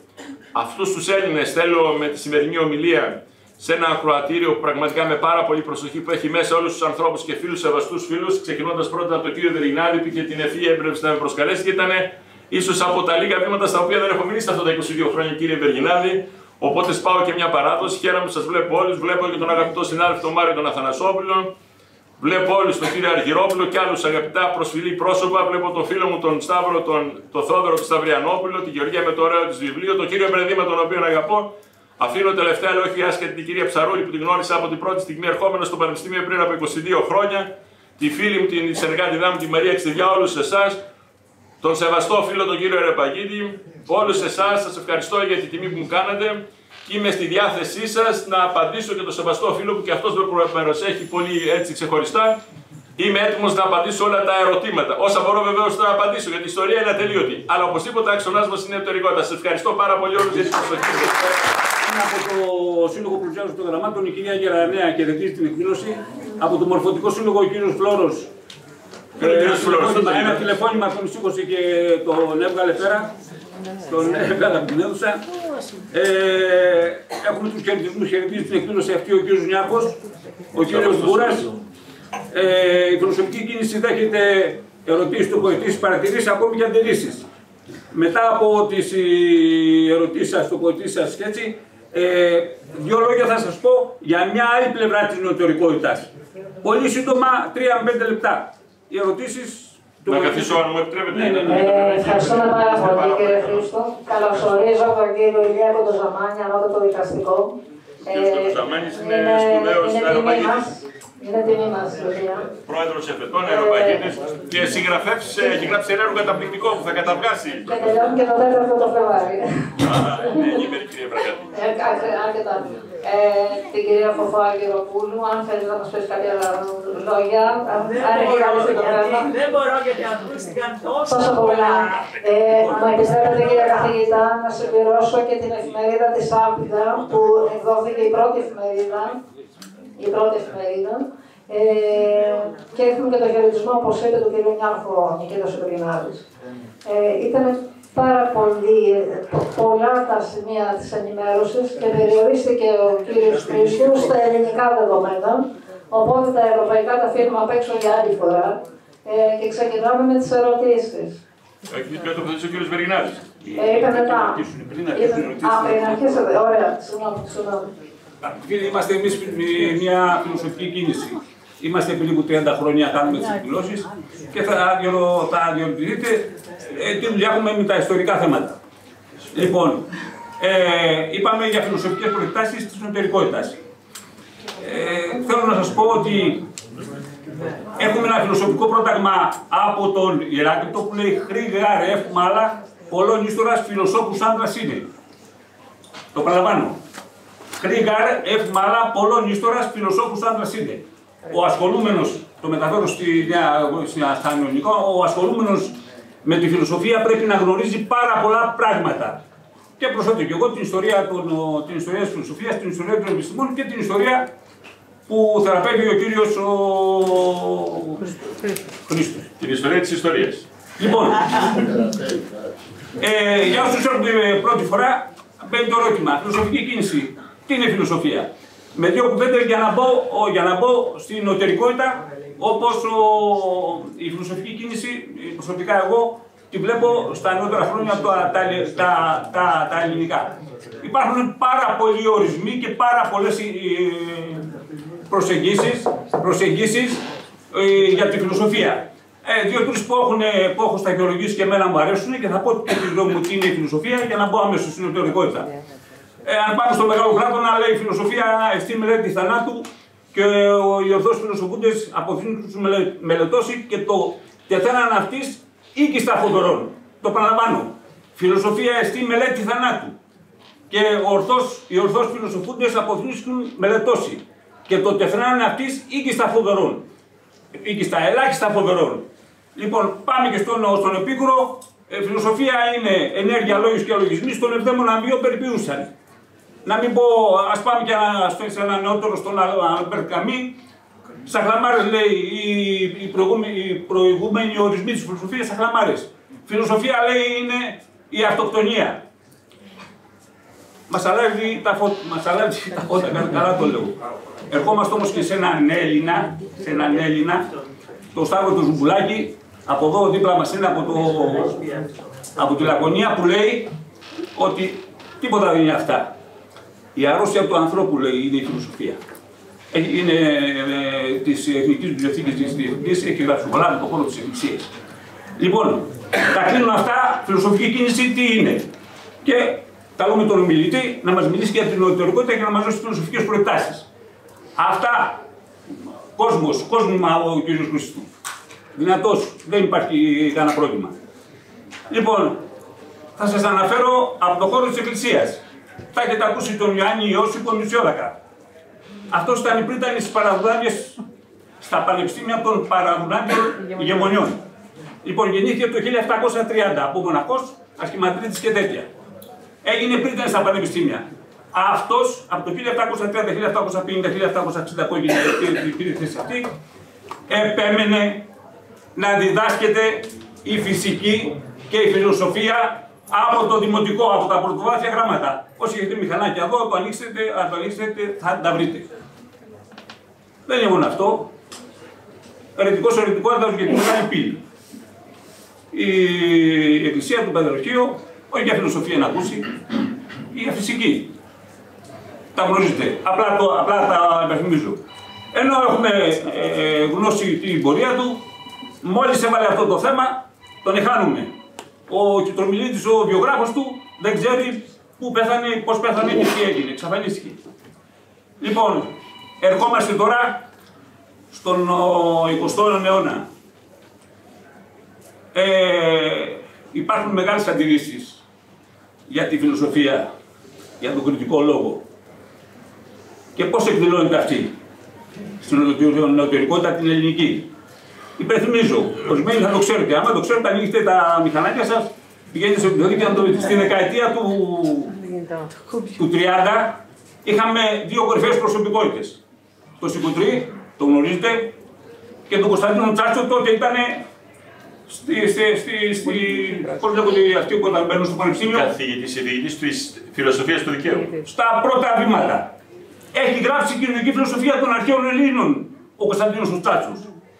Ο Σικουτρής, κορυφαίος στην Ευρώπη, φιλόλογος φιλόσοφος. Προσπαθεί να γίνει καθηγητής, δεν μπορεί, και κάνει μετάφραση του Συμποσίου του Πλάτωνα. Σαν κορυφαίος φιλόλογος στην Ευρώπη, με αυτούς που γνωρίζετε τους Γερμανούς, ήταν οι καθηγητές του και ήταν μαζί στη Γερμανία. Λοιπόν, κάνει μετάφραση λέξη προς λέξη στο Συμπόσιο του Πλάτωνα. Ξεσηκώθηκε το σύμπαν. Να μην τα πολυλογώ γιατί έχει περάσει η ώρα. Τον έφτασαν να τον αυτοκτονήσουν. Δεκάδες σωματεία, άσχετα με το πνευματικό κόσμο, καθοδηγούμενα από το καθεστώς και από την Εκκλησία, και ένας κορυφαίος των γραμμάτων, λεξικογράφος και φιλόλογος ο Σταματάκος, ήταν τότε στο τελευταίο έτος της φιλολογίας, που γράφει δημόσια ότι αν υπήρχε σύλλογος των γκέι θα ήσουνα πρόεδρος.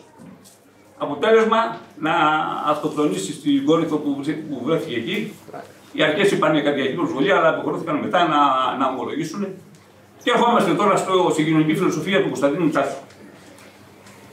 Αφού ασπάζεται το ιδεολόγημα αυτό το γνωστό το ελληνοχριστιανικό, που δεν μπορούμε να τα ενώσουμε, αυτή είναι δύο αντιθετικοί πόλοι, δεν υπάρχει κανένα περίπτωση. Άλλος ο φιλοσοφικός λόγος, άλλος ο θεολογικός, άλλο η θρησκεία, άλλο η επιστήμη, άλλο η πίστη, άλλο η γνώση. Τελείως διαφορετικά πράγματα. Γνωρίζετε που έφτασε ο Κωνσταντίνος Τσάτσος και Να μην υπενθυμίσω τώρα ονόματα από τη δεκαετία του 60. Από τη δεκαετία του 60 είναι 4-5 καθηγητές φιλοσοφίας.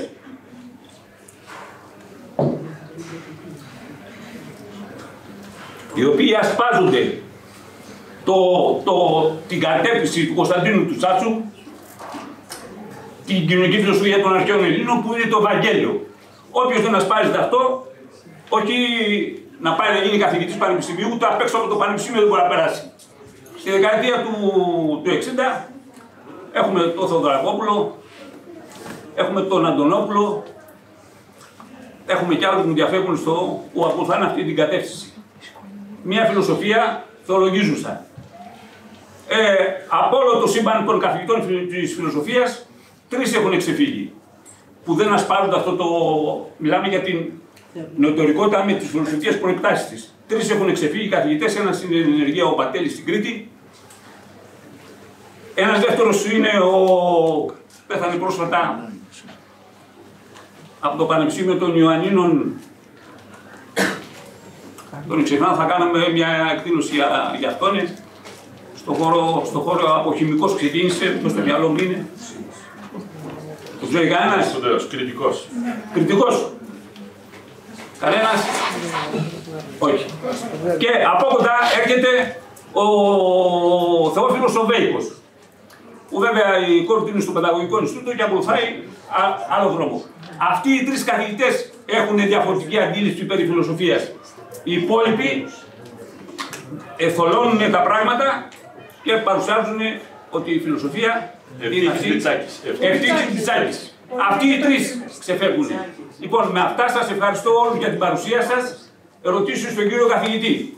Ευχαριστώ που ήρθατε και...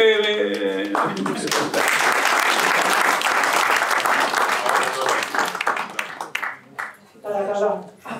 Να ρωτήσω. Καταπληκτική η διάλεξη σας. Σας ευχαριστούμε. Εγώ θέλω να ρωτήσω κάτι πεζό.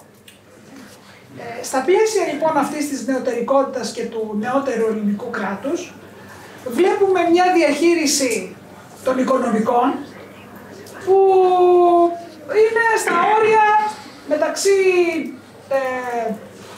κλεψιάς, πώς να το πω, διασπάθησης του δημόσιου χρήματος και οριακά κάποιοι άνθρωποι, να πω μεμονωμένοι, δείχνουν να ενδιαφέρονται να έχουμε μια χρηστή διαχείριση του δημόσιου χρήματος.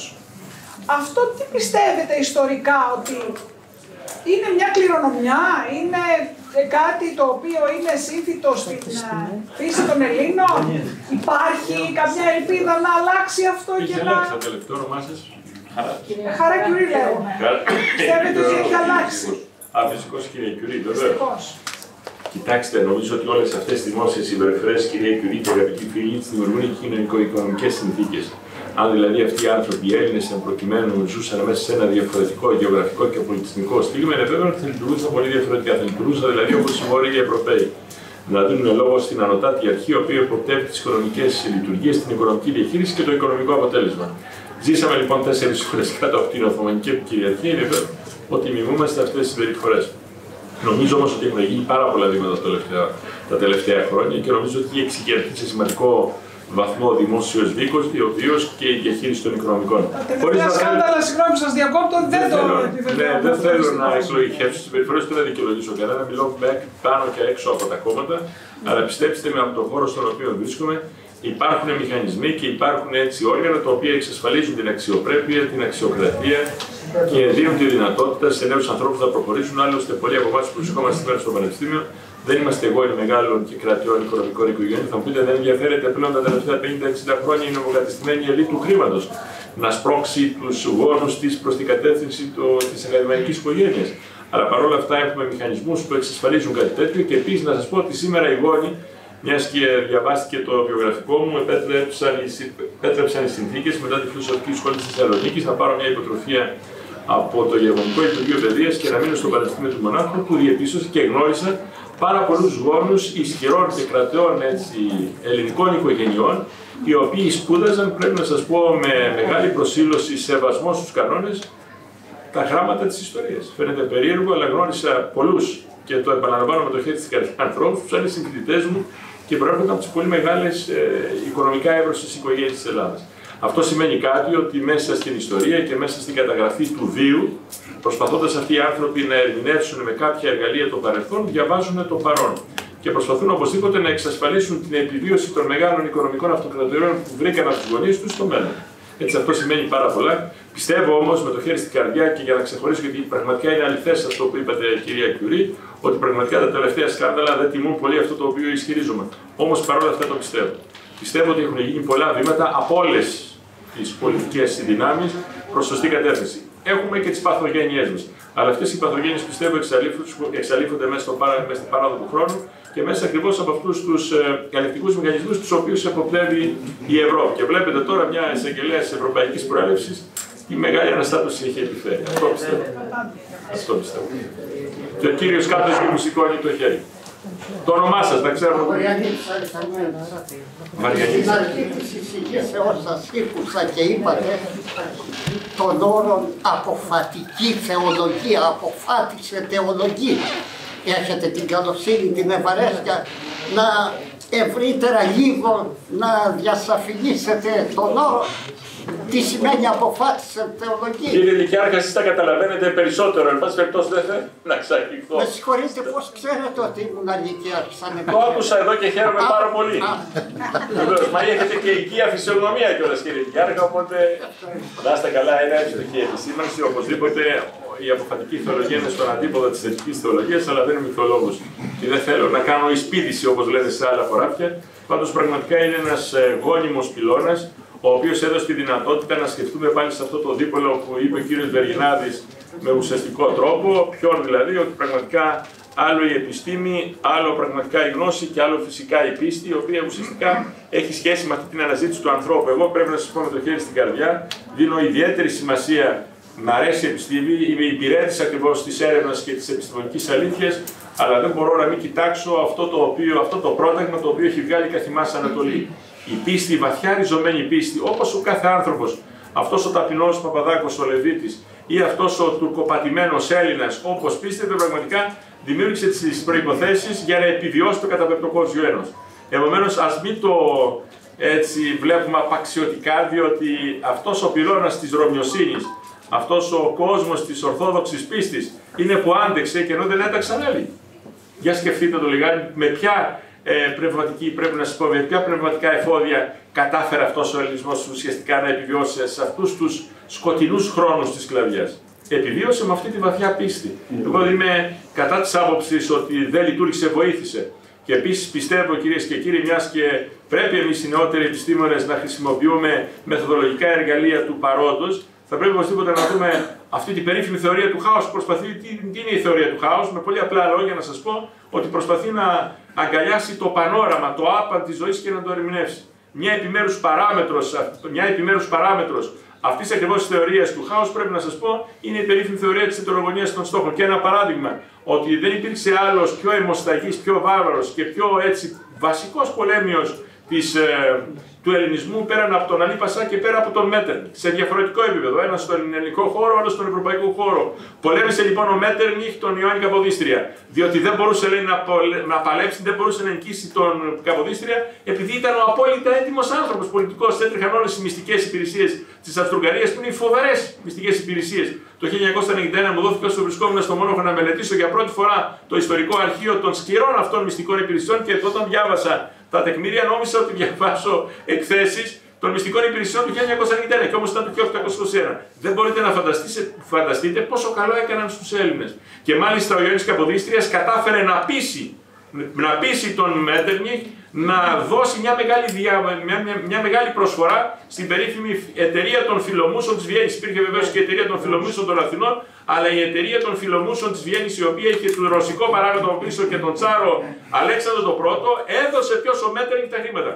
Βοήθησε όσο κανείς άλλος, πρέπει να σας πω, ο Μέττερνιχ την ελληνική υπόθεση. Μέσα από έναν αποφατικό δρόμο, για να χρησιμοποιήσω λίγο την ωραία ευθύβολη παρέμβαση που έκανε ο κύριος Λυκιάρχης. Και επίσης να σας πω ότι μίσησε την Ελληνίδα, αλλά την αγάπησε, την ερωτεύτηκε και δημιούργησε το μεγάλο πανεπιστήμιο ακριβώς του γένους ο Αλή Πασάς. Και αν δείτε το ιστορικό αρχείο που έχει βγάλει εδώ ένα συμπατριώτης μας, ο Βασίλης ο Παναγιωτόπουλος, θα επιβεβαιώσει αυτά τα οποία σας λέω. Είναι από τη Μεσίνη Ζή, είναι η Τερίλικας τώρα, ένα πολύ σπουδαίος ιστορικός, ο οποίος πραγματικά τι απέδειξε, ότι αν δεν υπήρχε το μεγάλο σχολείο που εκπαίδευσε όλη την κλεφτουριά, την ελληνική, την ελληνόψυχη κλεφτουριά, ο Αλή Πασάς δεν είχε πολλές πιθανότητες επιτυχίες.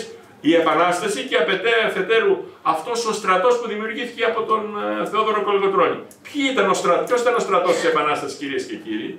Εδώ στο Μοριά, αν δείτε, όλοι αυτοί οι ταπεινοί άνθρωποι, οι ταπεινοί Έλληνες, οι οποίοι επειδή ακριβώς έσκυβαν πάντοτε για να μπορέσει να τους κάνει γενναίους και αποτελεσματικούς στρατιώτες, ουσιαστικά χρησιμοποίησε τα εργαλεία της πίστης. Πήγε μέσα στις εκκλησίες ο Θεόδωρος Κολοκοτρώνης και έπεισε τους Παπαδάκους, τους ταπεινούς αυτούς και πολύ σπουδαίους ανθρώπους, ότι θα πρέπει να χρησιμοποιήσουν αυτά τα εργαλεία της πίστης για να τους κάνει πραγματικά το στρατό. Επομένως, ας μην τους κατηγορούμε, ας μην ρίχνουμε στο πύρ το εξώτερο, λειτουργήσε πάρα πολύ θετικά η πίστη και πρέπει να τη δούμε μέσα ακριβώς από ένα σύγχρονο πρίσμα. Και επίσης να σας πω και κάτι άλλο, τα τελευταία 10-15 χρόνια έχει καταξιωθεί, πιστεύω, η έρευνα και η μελέτη του φαινομένου της Ελληνικής Επανάστασης. Όταν πριν από 40 χρόνια ήμουν φοιτητής στη Φιλοσοφική Σχολή της Θεσσαλονίκης, υπήρχε μια καταφορά για τη μελέτη της Ελληνικής Επανάστασης. Και πραγματικά σήμερα βλέπω κάποιους ιστορικούς οι οποίοι έπαιξαν πρωταγωνιστικό ρόλο τότε, στο ότι ήταν πολύ αρνητικοί απέναντι στη μελέτη της Επανάστασης του 1820, άλλαξαν τα πράγματα.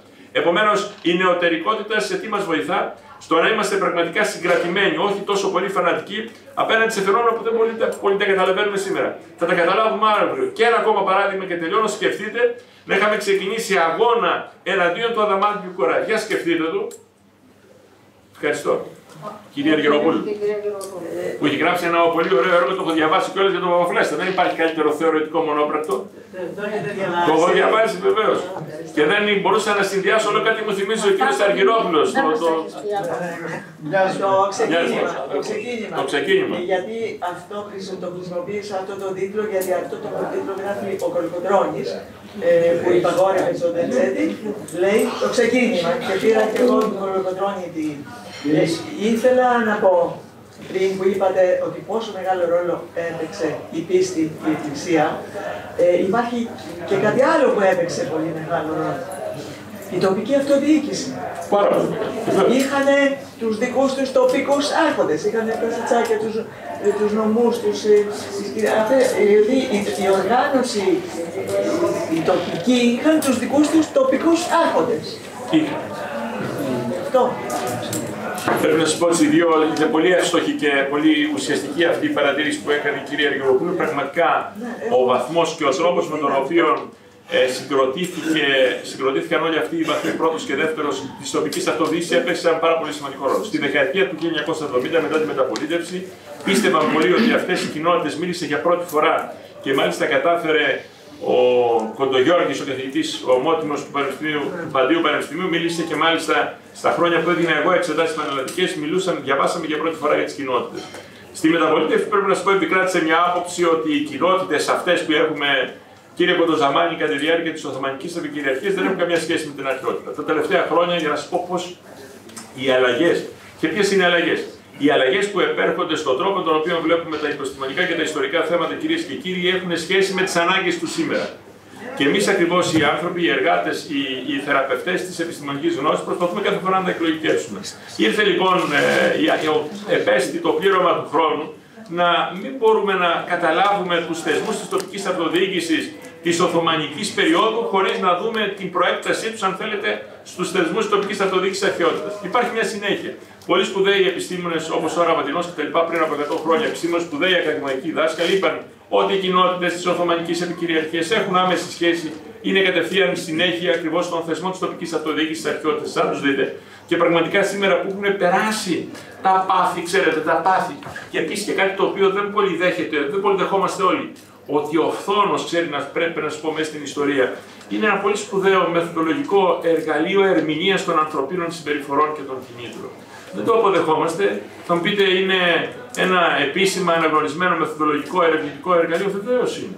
Διότι τα πάθη των ανθρώπων δεν αφήνουν πολλές φορές να καταβγάσει, ξέρω εγώ. Σήμερα ανέφερε ο κύριος Βεργινάδης ένα πολύ ωραίο παράδειγμα με τον πολύ και σπουδαίο Σικουτρή. Πραγματικά ήταν μια αξία. Ήταν ο Έλληνας Βιλαμόβιτς. Ήταν πραγματικά εφάμιλος και επειδή πέρασε 8 χρόνια στη Γερμανία και μιλούν ακόμα και σήμερα στη δεκαετία του 80 και του 90 για τον Σικουτρή. Τον θαύμασα. Σήμερα τον καταλαβαίνουμε. Σήμερα η Ακαδημία Αθηνών που το κυνήγησε έχει βάλει, έχει ονοματίσει την κεντρική της βιβλιοθήκη Ιωάννη Σικουτρή. Για σκεφτείτε το. Δηλαδή θα το βλέπει η ψυχούλα του από εκεί και θα αγάλεται, αναμφίβολα. Επομένως, αυτές τις αντινομίες, ας τις δεχθούμε, πρέπει να σας πω, και ας σήμερα δεχόμαστε ότι υπάρχει συνέχεια. Σήμερα μπορούμε να το στοιχειοθετήσουμε. Μα οι προηγούμενες περίοδοι, οι προηγούμενοι ερευνητές που έλεγαν ότι οι θεσμοί της τοπικής αυτοδιοίκησης και το έλεγαν κάποιοι με εμφαντικό τρόπο, θυμάμαι και εγώ, κάποιους δασκάλους που δεν έχουν καμία σχέση με τους θεσμούς. Άλλαξε. Κι όμως. Να μου επιτρέψετε να συμπληρώσω, Φωτεινή και κύριε Αθανάση, ότι ο στρατός, από τις γνώσεις που έχω από τη δημοσιογραφία που έχω κάνει, τις σπουδές κτλ., ήταν και μισθοφορικός. Ήταν ο ισχυρισμός του Μαυρομιχάλη, η αιτίαση, όταν ζήτησε από τα αποδίστρια να διατηρήσει τη διαχείριση των τελωνίων της περιοχής. Και ένας ισχυρισμός ήταν, μα πώς θα πληρώνω το στρατό μου. Μισθοφόρους είχαμε και στην Πολιορκία της Τρίπολης, αν δεν κάνω λάθος, κύριε Κουδοζαμάνη, δεν τσεβίνε, που τους αφήσανε νηστικούς και πήγανε μετά, βρήκανε άδεια από Λάφυρα και μεταξωτά την Τρίπολη και κάνανε τη μεγάλη σφαγή, γιατί είχαν τα στη Στεπίνα, μείνανε και απλήρωτοι. Ένα άλλο που θέλω να ρωτήσω και όλα μου επιτρέπετε να κάνω και εγώ μια ερώτηση που με απασχολεί κοινωνικά. Ποια είναι τα όρια της νεωτερικότητας όταν έχουμε επανάληψη της ιστορίας της Αντιγόνης, που κάνει μάχη για να θάψει τον αδελφό της. Όταν έχουμε την κάμψη του Αχιλλέα, όταν πήγε ο Πρίαμος, νημένος δούλος, έπεσε στα γόνατά του να θάψει το παιδί του. Πόσο νέα σελίδα ανοίγει η ανθρωπότητα όταν έχουμε στα κέραια θέματα στην ανθρωπιά, στην κοινωνία, μία επανάληψη τραγική. Ωραία τα θέματα που θέτει η κυρία Βραχάτη, την ευχαριστώ πάρα πολύ. Βεβαίως στην περίπτωση του Πρίαμου βλέπει κανείς το απάβγασμα της ανθρώπινης υπέρβασης, βλέπει κανείς τον γονατισμένο και τον πατέρα ο οποίος θλίβεται και μπαίνει σε αυτή τη διαδικασία να παρακαλέσει ακριβώς τον εκτελεστή του γιού του να δείξει έλεος. Και πραγματικά εκεί η αρχαία ελληνική λογοτεχνία, ο αρχαίος ελληνικός κόσμος με αυτές τις μοναδικές αξίες, κυρία Βραχάτη, δίνει το καλύτερο έτσι, αυτό δίνει το καλύτερο ανθρώπινο χαρακτήρα, διότι πρέπει να σας πω ότι οι καλύτεροι χαρακτήρες γράφονται και ιχνηλατούνται και νοηματοδοτούνται από την ιστορία, από την ίδια τη ζωή και όχι ακριβώς από το μυαλό ενός μυθοπλάστη έτσι, λογοτέχνη. Επομένως, βλέπουμε ότι σε αυτές τις κέρυες στιγμές της ιστορίας βλέπουμε οι άνθρωποι ουσιαστικά να υποστασιοποιούν τους ρόλους και να δείχνουν την ανθρωπιά τους και ταυτόχρονα τα άπειρα, το απειρωτάν, τα ατελείωτα όρια που έχει η ανθρώπινη μεγαλοθυμία, η ανθρώπινη μεγαθυμία. Αυτό πρέπει να σας πω, κύριε Βραχάτη. Και σας ευχαριστώ πολύ, ωραία που μας φτάσετε πολύ πίσω, 30-40 ώρες. Θέλουμε να σας ευχαριστήσουμε που μας θυμήσατε με την παρουσία σας και με το χάρισμα που έχετε στη μεταφορά και στην πληροφορία. Καταλύσατε ορισμένες σκέψεις. Μία από αυτές τις σκέψεις είναι η εξής. Κατάλαβα ότι με τη νεωτερικότητα αμφισβητούμε το παλιό και φτιάχνουμε το καινούριο. Υπάρχουν σκοτεινά σημεία και αδύνατα σημεία σε αυτή την αλλαγή, την αμφισβήτηση του αυτού και να κάνουμε κάτι χειρότερο. Υπάρχουν παραδείγματα, υπάρχουν ασφαλιστικές δικλείδες που θα μπορούσαν να δομηθούν πάνω στην προστασία αυτού της εξέλιξης και της καλυτέρευσης σκέψης. Το όνομά σας, κύριε Σκούρα. Γιώργος. Κύριος Σκούρα, συνάδελφος, είναι φυσικό. Μπράβο, κύριε Σκούρα, είστε πάρα πολύ ωραίος και πραγματικά η θετική σας η συγκρότηση που έχετε από τις θετικές επιστήμες δείχνει ακριβώς και το υπόβαθρο του ερωτήματός σας.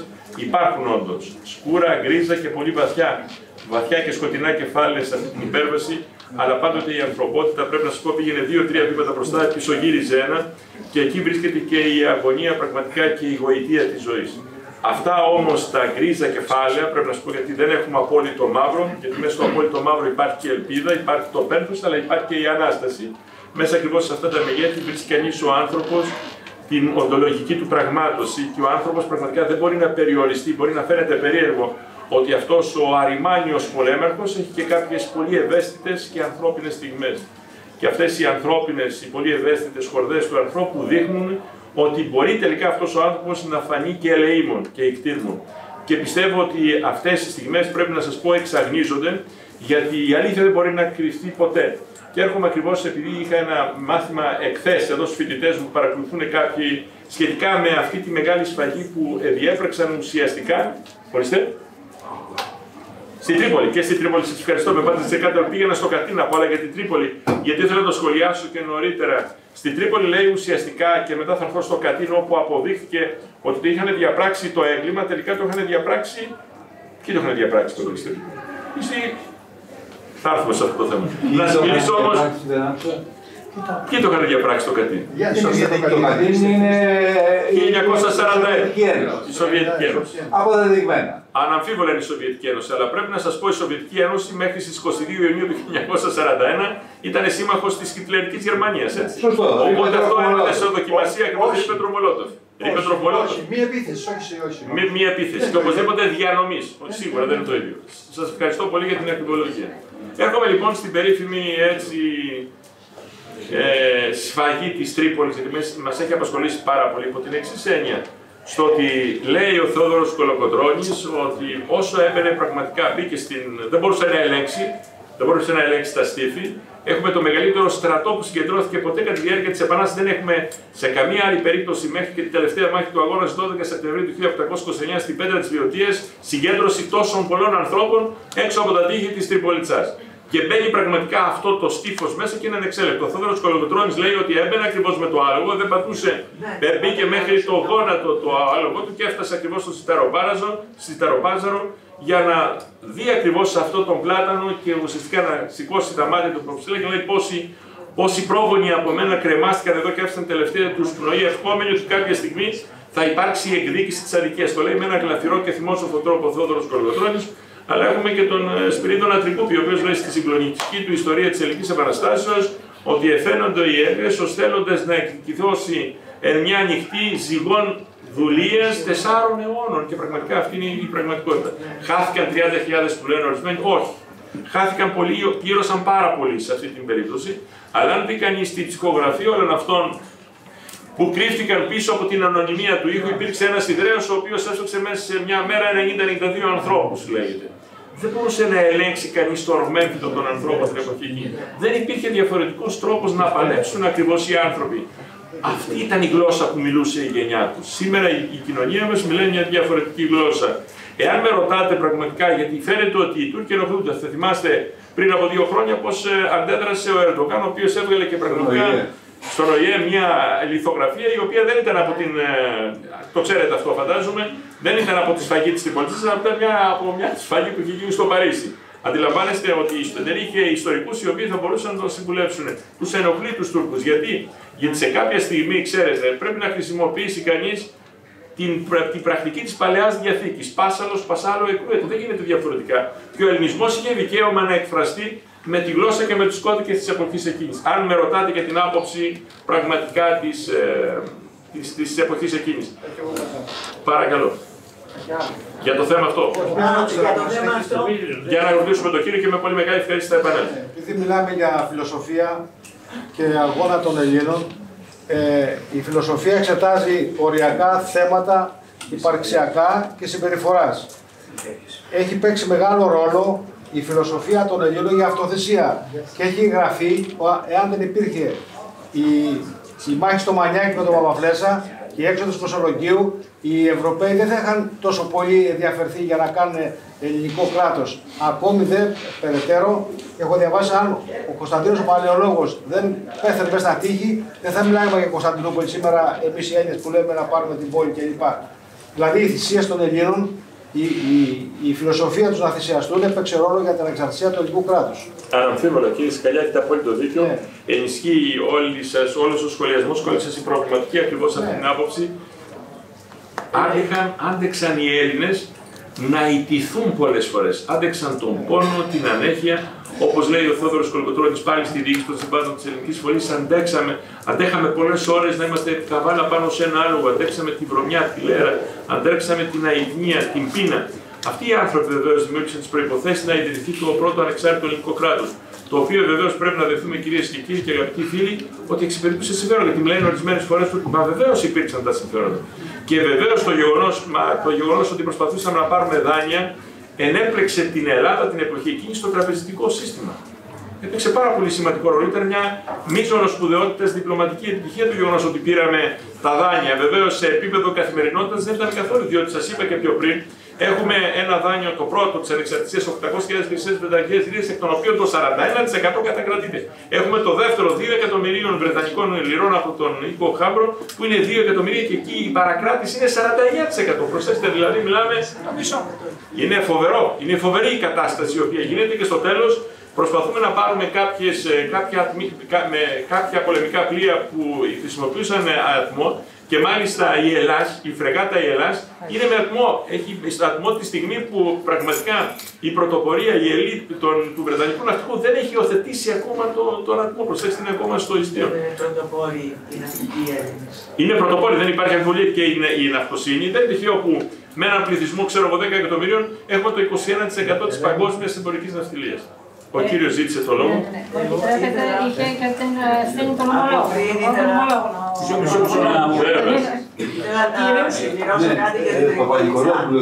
Κύριε, να ακούσουμε με τον κύριο Παπα-Νικολόπουλο και μετά τον κύριο εκεί, με τον γιατρό. Μία διευκρίνηση θέλω. Επί της αλώσεως της Τρυπόλεως ακούστηκε ότι σε κάποιο σημείο οι προύχοντες Οθωμανοί της Τρυπόλεως έδιναν μπαξίση στον Κολοκοτρώνη, στον Γιατράκο, στον Αναγνωσταρά, στην Μπουμπουλίνα και άνοιγαν την πολιορκία και ο προύχων της Τρυπόλεως μαζί με τις Χανούμισσες έφευγε. Οι Χανούμισσες δεν έφυγαν. Ποιος το λέει αυτό? Έχετε δίκιο, έχει δίκιο ο κύριος. Έχει δίκιο. Έγινε να κοιτάξετε με προσοχή. Ο καθένας διατηρεί την άποψή του, να έχει την άποψή του. Δυστυχώς αυτά που λέει ο κύριος Παπα-Νικολόπουλος έγιναν και θα πρέπει πραγματικά να τα αποδεχθούν. Οι πηγές μιλάνε, να δει κανείς με προσοχή τα τεχνίδια των Γερμανών. Αναφέρομαι σε κάποιους Γάλλους οι οποίοι ήταν παρόντες. Ελληνικές πηγές. Είναι πραγματικότητα ότι έγινε. Και ο Κολοκοτρώνης είπε τα πήραμε για να αγοράσω παξιμάδια για τους στρατιώτες. Μα βεβαίως, μα δεν γινόταν να στηθεί, ξέρετε, ο αγώνας, ο εθνικό-απελευθερωτικός χωρίς αυτές τις συμπεριφορές. Δεν μπορούσαν. Μετήλθαν τα μέσα της εποχής και οι Έλληνες. Δεν γινόταν, μίλησαν τη γλώσσα της εποχής τους. Πρέπει να το αποδεχθούμε. Ο γιατρός ήταν. Και ο γιατρός. Κύριε, το όνομά σας? Κύριε Αργυρόπουλο. Συγγενείς εδώ με το. Απλή συνεπωνυμία. Είμαστε πολύ συμμεζίνοι Αργυροπλέοι. Πάμε κύριε Αργυρόπουλο. Θα ήθελα τη γνώμη σας στο ρόλο του Κολέτη, ο οποίος τουλάχιστον αμφισβητείται γιατί έφαγε τα δάνεια ο ίδιος, αν είναι έτσι, γιατί εσείς ξέρετε έχετε ασχοληθεί περισσότερο, το ρόλο του Μαυροκορδάτου που δεν ήταν τίποτα άλλο παρά η έκφραση της Αγγλίας που ήθελε μόνο μία Πελοπόννησο για να περνάνε τα πλοία της από εδώ και όχι μεγάλη Ελλάδα, όπως ήταν η φιλική εταιρεία που ήθελε να ξεκινήσει από πάνω, να πάρει την Κωνσταντινούπολη και τελικά και τέλεια επανάσταση έγινε από τη Μεσσηνία και από τα Καλάβητα. Αυτό δεν το έχω ξεκαθαρίσει από πού έχει ξεκινήσει. Ο ρόλος του Μαυροκορδάτου δηλαδή και ο ρόλος του Κοραή, ο οποίος έκφραζε το Γαλλικό κόμμα. Είχαμε το Αγγλικό κόμμα, το Γαλλικό κόμμα και κατηγορήθηκε ο Καποδίστριας για το Ρώσικο και έκφραζε το Ρώσικο κόμμα, ο οποίος όμως ήταν ο ηγέτης.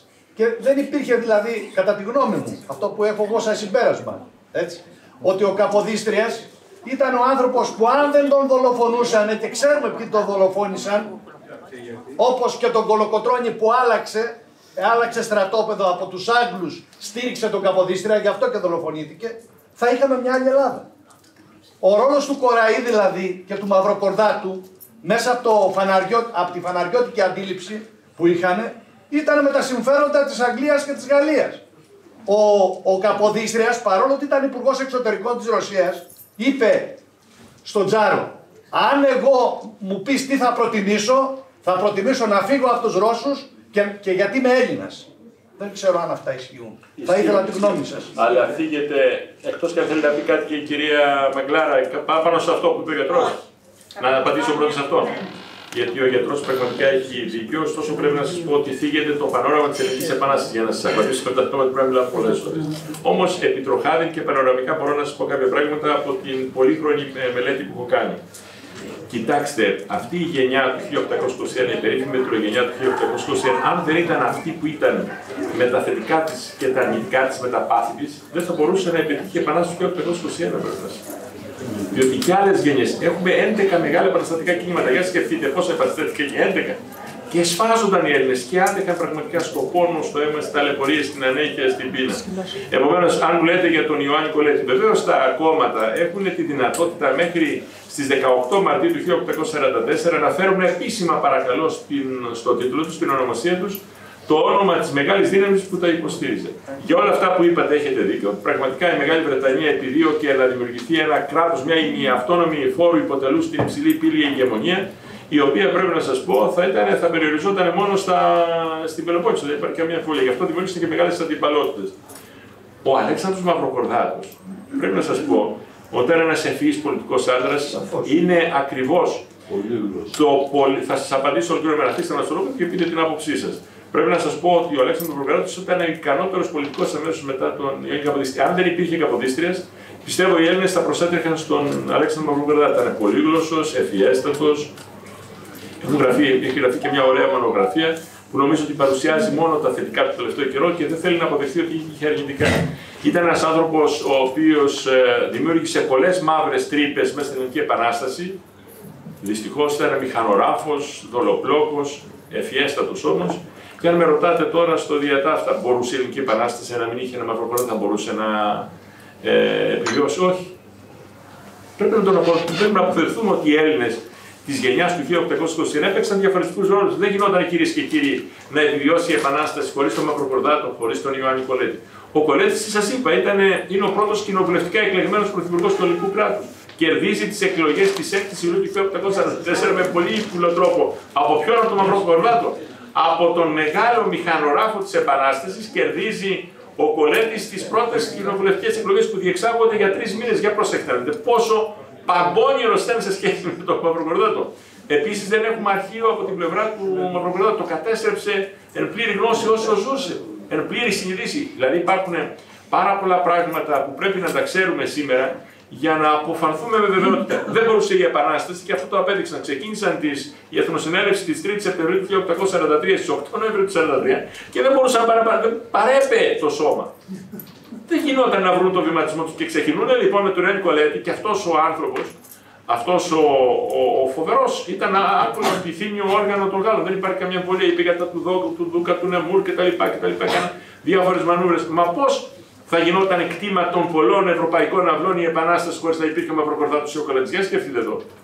Γιατί συνηθίζουμε εμείς οι Έλληνες πάνω στο ότι ανακαλύπτουμε μια πτυχή, πραγματικά κατά καιρούς μας δίνεται η ευκαιρία να ανακαλύψουμε, διπλωματικές εκθέσεις από τα μεγάλα αρχεία κτλ. Και λέμε ήταν μόνο αυτός. Δεν ήταν μόνο αυτό, ήταν και κάτι άλλο. Και αυτό το κάτι άλλο οι Έλληνες στην εποχή εκείνη το χρειάζονταν. Χρειαζόταν η Επανάσταση και τον Κολέτη και τον Μαυροκορδάτο και τα ξενικά κόμματα. Άλλωστε, ουσιαστικά, πότε έχουμε τη ληξιαρχική πράξη γέννησης των πρώτων κομμάτων? Την έχουμε 5 μέρες, αγαπητοί φίλοι, μετά την θυσία του σπουδαίου Μεσσήνιου φλογερού πατριώτη του Παπαφλέσσα στις 25 Μαΐου του 1825 και πολλές φορές μου λένε γιατί θαυμάζεις τον Παπαφλέσσα? Γράψει μια πολύ ωραία μονογραφία. Γιατί ήταν μοναδικός και μα έχουν έρθει στο φως της δημοσιότητας πολλά πράγματα που λέγανε πραγματικά το. Βεβαίως υπάρχουν. Εάν με ρωτάτε με το χέρι στην καρδιά, αλλά δεν ήταν οι άνθρωποι, δεν σαν άνθρωποι αυτοί, δεν είχαν πάθει. Και εν πάση περιπτώσει αυτή την ορθή κρίση που είχαν αυτοί οι άνθρωποι, πώς την εξασφάλισαν? Μέσα ακριβώς από αυτή τη σύνθεση των θετικών και των αρνητικών. Αν θέλουμε να είμαστε ειλικρινείς πρώτα με τον εαυτό μας. Αυτές οι σπουδαίες, λένε μα ήταν σχιζοφρενείς. Κάποιες λέω, έχω ακούσει και αυτό το πράγμα. Ήταν μοναδικοί αυτοί οι Έλληνες. Γιατί ήσαν ιδιοφυείς? Πού πατάει η ιδιοφυΐα? Η ιδιοφυΐα βρίσκεται σε απόσταση αναπνοής, ξέρετε, από την τρέλα. Αυτοί ήσαν αυτοί οι Έλληνες του 1821, οι σπουδαίοι Έλληνες, στους οποίους οφείλουμε τόσα πολλά. Τους θαυμάζω, ναι, τον Παπαφλέσσα τον θαυμάζω, αν με ρωτάτε με το χέρι στην καρδιά. Και τον θαυμάζω έχοντας επίγνωση. Να πω κάτι για τον Παπαφλέσσα. Για τον κύριο Παπαφλέσσα και ο φοιτητής κάτω. Θέλω να κάνω μια ερώτηση στην ερώτηση του κυρίου Ευαγγελόπουλου. Και θα κλείσουμε για να μην... Υπάρχει ένας ισχυρισμός. Υπάρχει ένας ισχυρισμός πάνω σε αυτό που είπε. Ένα λεπτό παρακαλώ. Υπάρχει ένας ισχυρισμός που θέλω να κάνω και εγώ το ερώτημα στο ερώτημα και δεν είμαι εξαίρετη. Ότι τα κίνητρα της δολοφονίας του Καποδίστρια, κύριε καθηγητά, υπάρχουν ισχυρισμοί γραπτοί και πηγές. Δεν ήταν ακριβώς ο Μαυρομιχάλης και η Μαυρομιχαλέη. Ήταν μια εξομολόγηση που έκανε την παραμονή πριν πάει στην εκκλησία σαν παπά και του είπε ότι η πρόθεση του είναι να γίνει μεταφορά της πρωτεύουσας στην Αθήνα. Πληροφορηθήκαν όλοι τώρα οι οπλαρχηγοί και οι λεφτάδες της περιοχής που είχαν επενδύσει στη γη της πρωτεύουσας με αποτέλεσμα από κοινού απόφαση να σκοτωθεί ο Καποδίστριας. Είναι ένας ισχυρισμός, δεν ξέρω κατά πόσο είναι αληθής. Δεν θα προσέχει.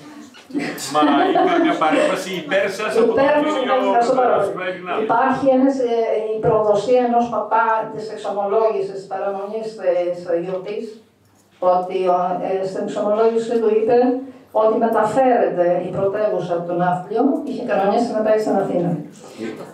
Ο παπάς το είπε στους μεγάλους επενδυτές της περιοχής, μεγαλοκτήμονες, είχαν αγοράσει περιουσίες, γιατί εκεί θα αναπτυσσόταν η πρωτεύουσα. Και έγινε η δολοφονία από κοινού απόφαση. Λοιπόν, επειδή ακριβώς έχω φέρει 45 χρόνια από τον Μάτιο του Τοβίου στη δολοφονία του Καποδίστρια, έχω βγάλει το πρώτο τόμο, σκέφτομαι να βγάλω 7 τόμους, αυτό δεν ξέρω. Πάντα το έχω ακούσει, αλλά δεν το έχω ξεκαθαρίσει. Εν πάση περιπτώσει, η κυρία Μαγκλάρα έχει τον λόγο που γράψε ένα πολύ ωραίο βιβλίο πριν από λίγες μέρες. Και η κυρία Γεωργούλη μετά και ο διαφημιστής. Οι άντρες όταν κάνουν πόλεμο, γιατί δεν ρωτάνε τις γυναίκες τίποτα? Πολύ ωραίο. Θα σας απαντήσω, υπάρχει ένας γιατρός, Σκιαθάς λεγόμενος, ο οποίος έγραψε ένα τρίτομο καταπληκτικό έργο, το οποίο δεν κυκλοφορεί στους Εβραίους, τα ερωτικά της Επανάστασης του 18ου. Σας συμβουλεύω, το έχετε διαβάσει κύριε Γκλώ, σας συμβουλεύω, ξερωτήστε φίλοι και ξερωτήστε αριμάνια της μελέτης πολεμίστρια κυρία Μαγκλάρα, να το διαβάσετε και θα δείτε ότι είχαν πάντοτε τις γυναίκες μαζί τους οι πολεμιστές. Έτσι κύριε Σταυριανόπουλο. Όχι όλοι μαζί, όχι όλοι μαζί. Ο κύριος Σταυριανόπουλος και μετά η κυρία Γεωργούλη και ο Γιώργος. Πάνω σε αυτό που είπατε όμως, συγγνώμη λίγο, δεν ήταν μόνο ερωτικός ο ρόλος των γυναικών. Υπήρξαν γυναίκες οι οποίες ήταν πρωτοπόρες. Δεσμεύομαι, κύριε Χρήστου, δεσμεύομαι ότι θα το βράσω στη γυναίκα μου. Ο φοιτητής και μετά ο κύριος Παπαδόπουλος. Τέλεια. Γεια Γιώργο, πες μου αγόρι. Κύριε καθηγητά, ήθελα να σας ρωτήσω, μιλήσατε για πολιτικές προσωπικότητες όπως ο Καποδίστριας, ο Κολέτης. Μετά το 2000 και ειδικά μετά το 2010 βλέπουμε και στον ελληνικό χώρο και παγκόσμια απουσία τέτοιων προσωπικότητων. Πού το εντοπίζετε αυτό το πρόβλημα? Σας συγχαίρω αγόρι μου για το θάρρος που είναι τοποθετής ο Γιώργος μας και όλα αυτά τα παιδιά. Σήμερα τα γνώρισα, είναι η ελπίδα του αύριο. Πιστεύω ότι και τους προσκάλεσα και χαίρομαι ιδιαίτερα που τους βλέπω και ανταποκρίθηκαν. Αυτό σημαίνει ότι έχουν πλήρη συνείδηση της αποστολής και της δικής τους παρουσίας εδώ. Και τους συγχαίρω όλους, όλη αυτή η γραμμή 2, 3, 4, 5, 6. Και μετά ο Πανφίλτατος, άρα θα απαντήσω. Μπράβο, παιδιά, μπράβο. Πες το αγόρι.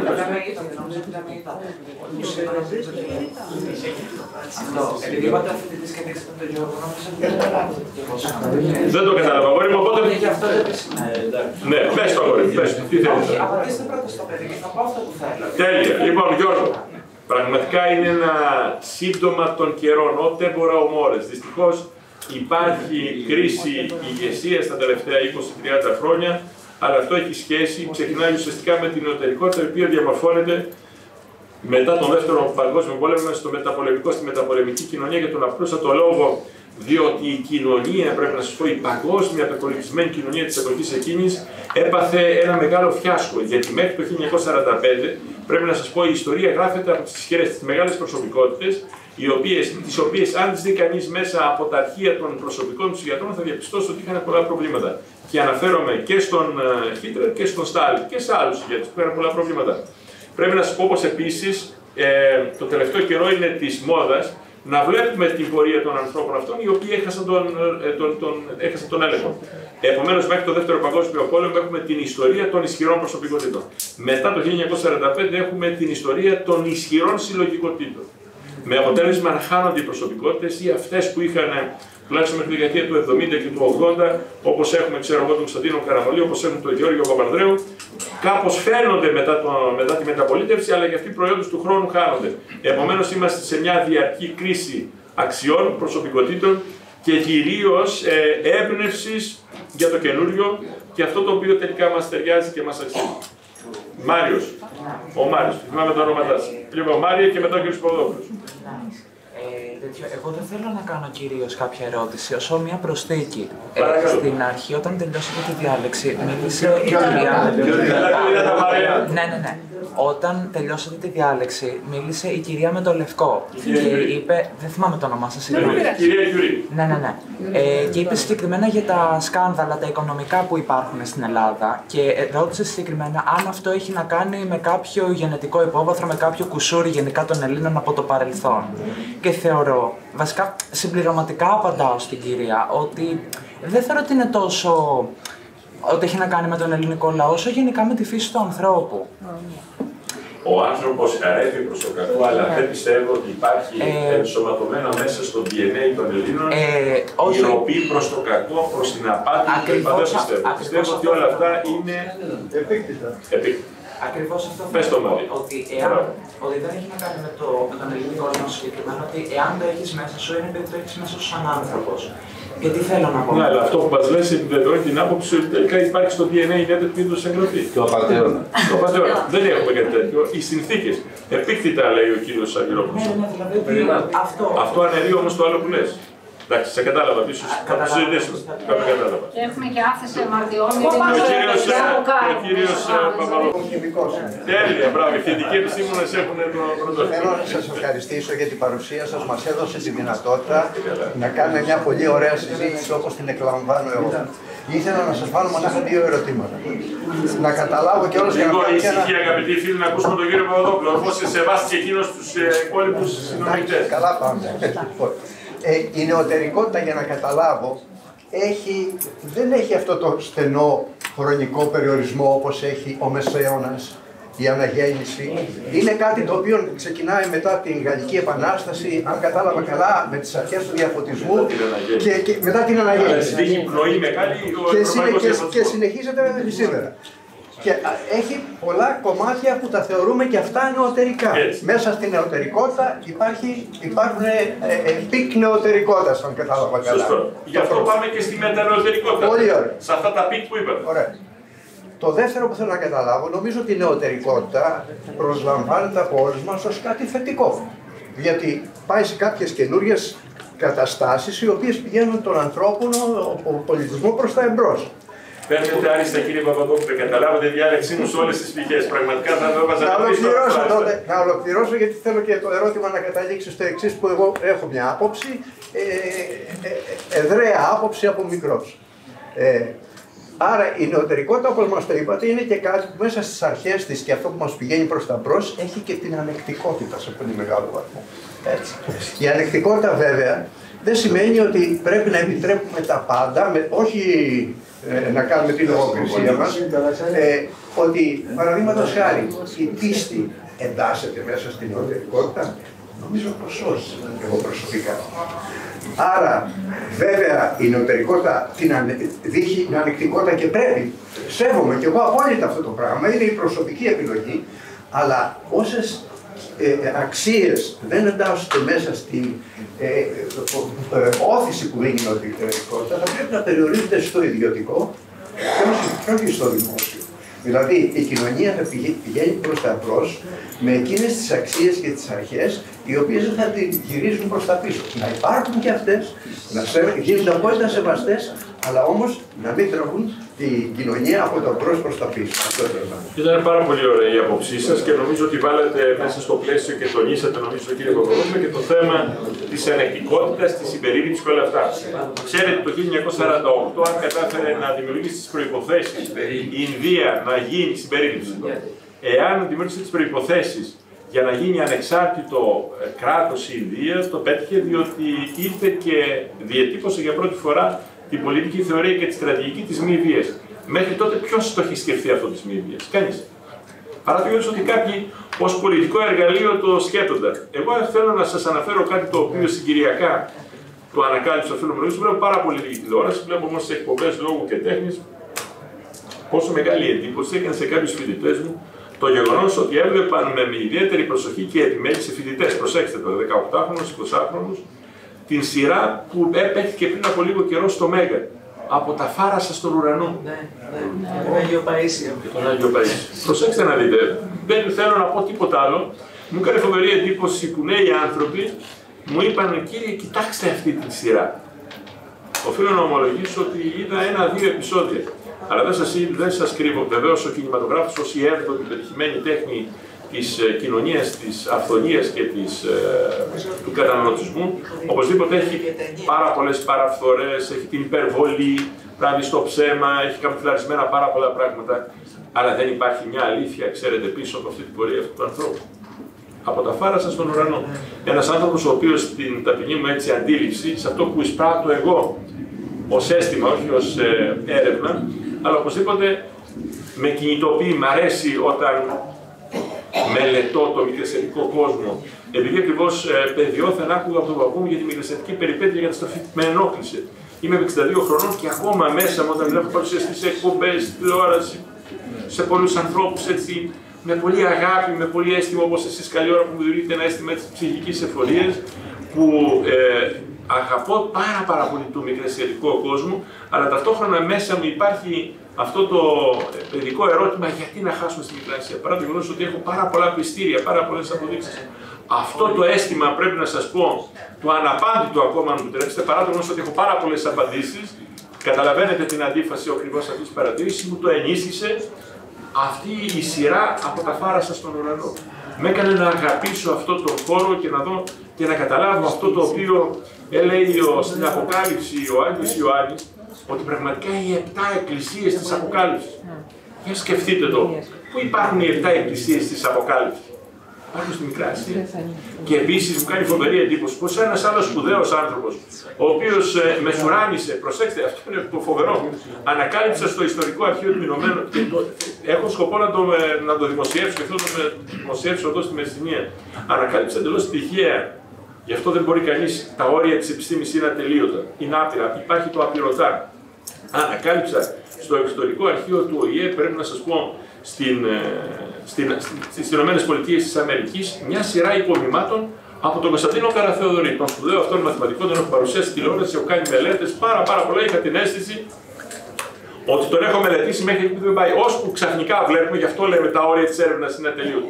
Ώσπου βλέπω αυτή τη σειρά των υπομειμάτων και λέει σε αυτά τα υπομείγματα το 1926-28, θα σας πω, ο σπουδαίος αυτός άνθρωπος, ο οποίος είναι μαθηματικός, λύνει τις σημαντικότερες μαθηματικές δυσκολίες που έχει ο Αϊνστάιν και κάνει σε μια σειρά υπομειγμάτων που υποβάλλει σε έναν Αμερικανό Εβραίο, ακριβώς στο Morgenthau το 1926 και το 1928, όπου κάνει σύγκριση ανάμεσα, προσπαθώντας να αποκαταστήσει, πρέπει να σου πω, τους μικρασιάτες πρόσφυγες, ανάμεσα στις 7 εκκλησίες της Αποκάλυψης και στο Αγριτσέντο της Μεγάλης Ελλάδας. Το έχετε σκεφτεί ποτέ αυτό? Δηλαδή εντυπωσιάστηκα, έμεινε ενεός μπροστά στο ότι αυτός ο άνθρωπος, ο οποίος είχε πλησιάσει, δεν υπάρχει άλλος Έλληνας θετικός επιστήμονας σήμερα στην παγκόσμια κοινωνία της μαθηματικής επιστήμης και έχουμε πάρα πολλούς θετικούς επιστήμονες, ο οποίος διατύπωσε μια αρχή. Μια αρχή, είναι φοβερό να διατυπώσει μια αρχή που είναι λίγο κάτω από το θεώρημα. Αυτός ο άνθρωπος λοιπόν, ο οποίος στις δύσκολες στιγμές, προσέξτε, ο Άινστάιν διατύπωσε στις 5 Δεκεμβρίου του 1905 την περίφημη θεωρία της γενικής σχετικότητας και της ειδικής σχετικότητας, της γενικής πρώτα και μετά της ειδικής 10 χρόνια αργότερα. Και έχει δυσκολίες και προσφεύγει στον πολύ και σπουδαίο Κωνσταντίνο Καραθεοδωρή, ο οποίος τι είπε? Ο Κωνσταντίνος Καραθεοδωρή είπε το εξής, ότι μέσα στην ίδια στιγμή, όταν ξεκινάει ένα σώμα από το ίδιο σημείο την ίδια στιγμή, το σημείο εκκίνησης είναι το ίδιο σημείο ακριβώς με το σημείο του τερματισμού. Προσέξτε. Και το αποκάλυψε και το στοιχειοθέτησε με μαθηματικές σκέψεις. Τον άκουσε λοιπόν ο Αϊνστάιν, ο οποίος είχε πάει όταν το 1912 διατύπωσε αυτή την θεωρία, συγγνώμη, μια δεκαετία αργότερα, και πήγε στο Πανεπιστήμιο του Γκέντγκετ και συζητούσαν αυτοί οι άνθρωποι, είχαν πει μέσα σε όλη αυτή την ιστορία και υπήρχε ο Δίας των μαθηματικών, λοιπόν, ο Φρομπένιους μαζί με τον Χίλμπερτ. Και είπαν λοιπόν αυτοί που προσπαθούσαν να λύσουν αυτά τα προβλήματα και όταν δεν μπορούσε να απαντήσει στα μαθήματα, στα ζητήματα, στις προκλήσεις ακριβώς αυτών των κλειστών γραμμών του χρόνου, βρέθηκε ο Καραθεοδωρή να του δώσει βάθος. Προσέξτε, η θεωρία της σχετικότητας όταν πρωτοδιατυπώθηκε το 1905, όλοι είπαν ότι πρόκειται περί ενός γραφικού τύπου. Ο οποίος κάθεται, ο οποίος είναι δυσλεκτικός και τι δεν το είπαν του Άινστάιν. Και όμως βρέθηκε ένας άνθρωπος ο οποίος δεν πολύ κατάλαβε ποιος προστάτευσε τον Άινστάιν. Ο Μαξ Πλάνκ.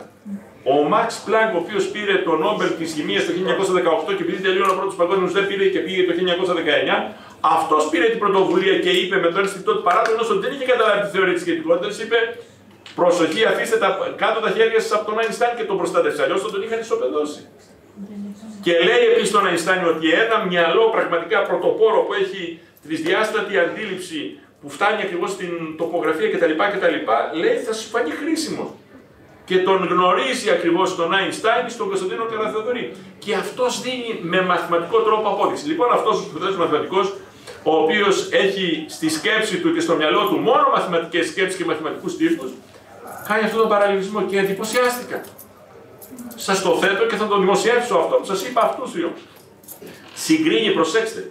Αυτός ο άνθρωπος ο οποίος δεν έχει τόσο πολύ χριστιανική παιδεία, όσο έχει η μάνα του πέθανε όταν ήταν 35 χρονών, ήταν μια σπουδαία χιώτισσα, τον ανέλαβε η γιαγιά του Πετροβοκίνου, του πήρε και μια Γερμανίδα δαντά με αποτέλεσμα να μάθει 5 όθεν γερμανικά, ήταν μέσα στο ευρωπαϊκό κλίμα, ήταν νεοφαναριώτης, δεν πολύ πίστευε, δεν πίστευε. Και όμως αυτός ο άνθρωπος το 1926-28 κάνει, κυρίες και κύριοι, με το χέρι στην καρδιά σας αποκαλύπτω μια σύγκριση, προσέξτε. Μιλάει για τις 7 εκκλησίες της Αποκάλυψης και μιλάει για το Αγριτσέντο. Τους σπουδαίους 7 ναούς αρχαιολογικού τύπου στην Μεγάλη Ελλάδα, στη Μάκρα Γκρέτσια. Τι σημαίνει, υπάρχει μια αλήθεια την οποία δεν μπορούμε να την παραβλέψουμε. Επομένως, έχω προϊόντος του χρόνου μέσα σε αυτή τη μεγάλη έρευνα σε διεθνές επίπεδο. Είμαι όχι πολύ ανεκτικός, αλλά πάρα πολύ προσεκτικός σε αυτό που λέμε τι έχει η πίστη, όσον αφορά, ξέρετε, τη γνώση. Άλλο γνώση, το είπε ο κ. Βεργινάδης, άλλο γνώση, άλλο πίστη. Αλλά δεν μπορείς να ακυρώσεις ακριβώς όλη αυτή την πρόσληψη που έχει ο άνθρωπος με το συναίσθημα. Και οπωσδήποτε, μιας και μιλήσατε πάρα πολύ ωραία και σας ευχαριστώ κύριε Παπαδόπουλε που το αναδείξατε, την ανεκτικότητα. Η ανεκτικότητα που σήμερα μεταφράζεται στη συμπερίληψη, μεταφράζεται στη προσέγγιση του ανθρώπου. Προσέξτε, ένας Καραθεοδωρή, ο οποίος δεν είναι πόσο πιστός είναι, η μάνα του πεθαίνει, μεγαλώνει γεννιέται στο Βερολίνο, μεγαλώνει στις Βρυξέλλες, ο Ιούλιος Βέρν τον θαυμάζει, του γράφει αφιερώσει ο Ιούλιος Βέρν, καταλαβαίνει ότι μιλάμε για έναν νέον Ευκλήδη.